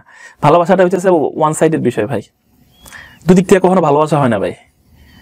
এই কথাটা মানুষ ভুলের মধ্যে থাকে, দুদিক থেকে কখনোই ভালোবাসা হয় না। ভালোবাসা হলো ওয়ান সাইডেড, দুদিক থেকে চুক্তি হয় ভাই, ভালোবাসা কোনদিন চুক্তিতে হয় না ভাই। তো তাকে আমি ভালোবাসছি না, সে ভালোবাসছে, এটার প্রতিযোগিতা যদি সে নামে, আমি তাকে হারাই দেওয়ার চেষ্টা করবো। না, সেটা নয়। আমার প্রশ্নটা যেটা ছিল যে এই যে এত বড় একটা ক্ষতি হলো এবং সেই ক্ষতির মধ্যে এই কথা পরিপ্রেক্ষিতে বললাম যে এই জন্য আমার খারাপ লাগে যে তার প্রতি আমার কি ফিলিংস, এটা একটা অন্ধকার জায়গায় আছে ভাই, আমি কেউ দেখাইতে পারতেছি না। এই কথা পরিপ্রেক্ষিতে আমি কথাটা বললাম ভাই। আর কিছু বলতে চান আপনি? আমি কমপ্লিটলি আপনাকে সুযোগ দিয়েছি। জি, কমপ্লিটলি আপনি আমাকে সুযোগ দিয়েছেন ভাই। আসলে মোটামুটি ক্লিয়ার করার চেষ্টা করছি। আমার কথাবার্তায় যদি কেউ কোনো কষ্ট পায় বা আমি যদি কেউ কোনো আঘাত দিয়ে থাকি, সবাই আমাকে ক্ষমা দৃষ্টিতে দেখবেন। আমার ওয়াইফ যে আছে, ওয়াইফ ও ডিভোর্স হয়নি ভাই, ডিভোর্স হয়নি। যদি ইসলামিক রুলস রেগুলেশন জানেন ডিভোর্স হয়নি, তাকে এটা ব্যাখ্যা আমি এখন দিব না।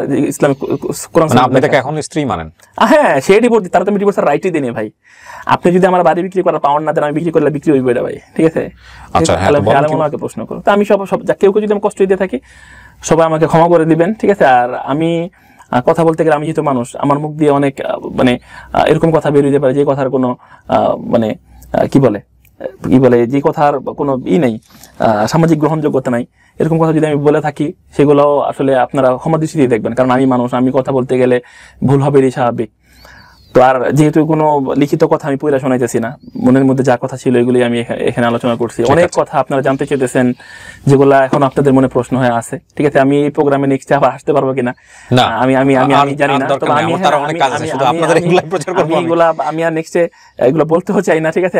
ভাই আমার খুবই সম্মানী মানুষ, ঠিক আছে? ওনার কিছু সময় আমি নষ্ট করছি। এই ডকুমেন্টস গুলো নিয়ে আমি কথা বললাম না, প্রিয় দর্শক এবং শ্রোতা। এখানে কিছু ইউটিউব কেন্দ্রিক কিছু জটিলতা আছে, মানে আমাদের এই ডকুমেন্টস গুলো ভাবে দেখালে ইউটিউব থেকে ভিডিওগুলো নামিয়ে দেয়। তবে এটা তারপরেও ইত্তেফাক দেখিয়েছে। এই ইত্তেফাকে যে পেপারস গুলো এসছে, ইত্তেফাকের যে রিপোর্টটা আছে, আপনারা ইত্তেফাক ইউটিউব চ্যানেলে গেলে আপনারা বিষয়টা নিয়ে কথা বলতে পারবেন। সেগুলো নিয়ে এখানে এসেছিলেন, তো এটা হচ্ছে বিষয়। আর আমি একবারে শেষ বেলায় এসে বলতে চাই দুই পক্ষের দুই জায়গাটা থেকেই, সেটা হলো যে তাসনিম উনি এসে তার কথাগুলো বলেছেন, যতটুকু যেভাবে বলেছেন আমাদের অনুষ্ঠানে আমরা উপস্থাপন করেছি। তাসনিমের কথা অনুযায়ী, তাসনিমের এক্স হাজব্যান্ড বা উনি ওনার কথা অনুযায়ী, উনি এখনো হয়নি, ওনার তৃতীয় ওয়াইফ, উনি যেভাবে এসে ওনার বক্তব্যের প্রেক্ষাপটে উনি এখানে বললেন, সেটাও আমরা প্রেজেন্ট করলাম। আমাদের এখানে একদম ক্লিয়ারলি একটা কথা বলে দিই, মহামান্য আদালত যেহেতু মামলাটি বিচারাধীন অবস্থায় আছে, মহামান্য আদালতই যে সিদ্ধান্ত দেবেন সেটাই চূড়ান্ত সিদ্ধান্ত, এবং সেই সিদ্ধান্তের বাইরে কোনো কিছু চিন্তা করার বা আমাদের জায়গা থেকে কোনো কিছু বলার নেই এই অনুষ্ঠানের প্রেক্ষাপটে। সুতরাং তাসনিমের পক্ষে বা ওনার পক্ষে বা ওনার বিপক্ষে, ওনার পক্ষে কোনোভাবেই আমরা আমাদের অনুষ্ঠানটিকে তুলে ধরছি না। দুজনেই বক্তব্য দিয়েছেন, আমাদের জায়গা থেকে যে প্রশ্নগুলো ছিল সেগুলো আমরা তাদেরকে করেছি, তাদের জায়গা থেকে তারা বক্তব্য দিয়েছেন, আমরা বক্তব্যগুলো তুলে ধরেছি। একই সাথে যারা এই অনুষ্ঠানগুলো দেখলেন তাদেরকেও আমরা বলবো সহনশীল হওয়ার জন্য। সত্য মিথ্যা, হ্যাঁ, আপনি হয়তো বা দুজনের বক্তব্য শুনে একটা জাজ করতে পারবেন, কিন্তু সেটা রাইট শুধুমাত্র আদালতের, সেটা আদালতেই হবে, বিচার হবে। আর নিজের জায়গা থেকে অনেক সময় অনুমান করা যায় যে হ্যাঁ উনি বোধহয় অপরাধী, উনি বোধহয় অপরাধী। যেহেতু আপনি নিজের চোখে দেখেননি, সুতরাং কাউকে বিশ্বাসও করার দরকার নেই, কাউকে অবিশ্বাসও করার দরকার নেই, বিচার হোক। আর এই বিষয়গুলো সামাজিক যোগাযোগ মাধ্যমে আসা উচিত কিনা সেটা নিয়ে একটা অন্য বিতর্ক হতে পারে। তবে আমি একটা কথা অবশ্যই বলবো, সামাজিক যোগাযোগ মাধ্যমে আসার বিষয়টা শুরু ওনারা নিজেরা দুজনেই করেছিলেন। কোনো গণমাধ্যম গিয়ে বা কোনো কন্টেন্ট ক্রিয়েটর গিয়ে তাদেরকে গিয়ে কিন্তু তাদের ব্যক্তিগত জীবন তুলে নিয়ে আসতে চেষ্টা করেননি। সুতরাং ওনারা যেহেতু নিজেরাই করেছিলেন, তারপর এটা মেইন স্ট্রিম মিডিয়াতে এসছে, তারপরে এটা কন্টেন্ট ক্রিয়েটরদের হাতে এসছে, এবং সেখানে আমিও উপস্থাপন করেছি বা আরও অনেকেই উপস্থাপন করেছে। হ্যাঁ, এই উপস্থাপনার মধ্যেও ভুল ত্রুটি থাকতে পারে, আলোচনা সমালোচনা অবশ্যই থাকতে পারে, তবে আমাদের মধ্যে যেন মিউচুয়াল রেসপেক্টটুকু থাকে দর্শকদের প্রতি এবং একই সাথে যারা ক্রিয়েশনে আছেন তাদের প্রতি পারস্পরিক রেসপেক্ট। সো আমরা এখানেই শেষ করি। বিচার হোক এবং সেই বিচার যথোপযুক্ত বিচার হোক। যিনি অপরাধ করেছেন তিনি যেন শাস্তি পান, আর যিনি অপরাধী নন তিনি যাতে শাস্তি না পান, এই প্রার্থনা করি আজকের অনুষ্ঠানটা শেষ করছি। অনেক ভালো থাকবেন আপনি। আসসালামু আলাইকুম ওয়া রাহমাতুল্লাহি ওয়া বারাকাতুহু।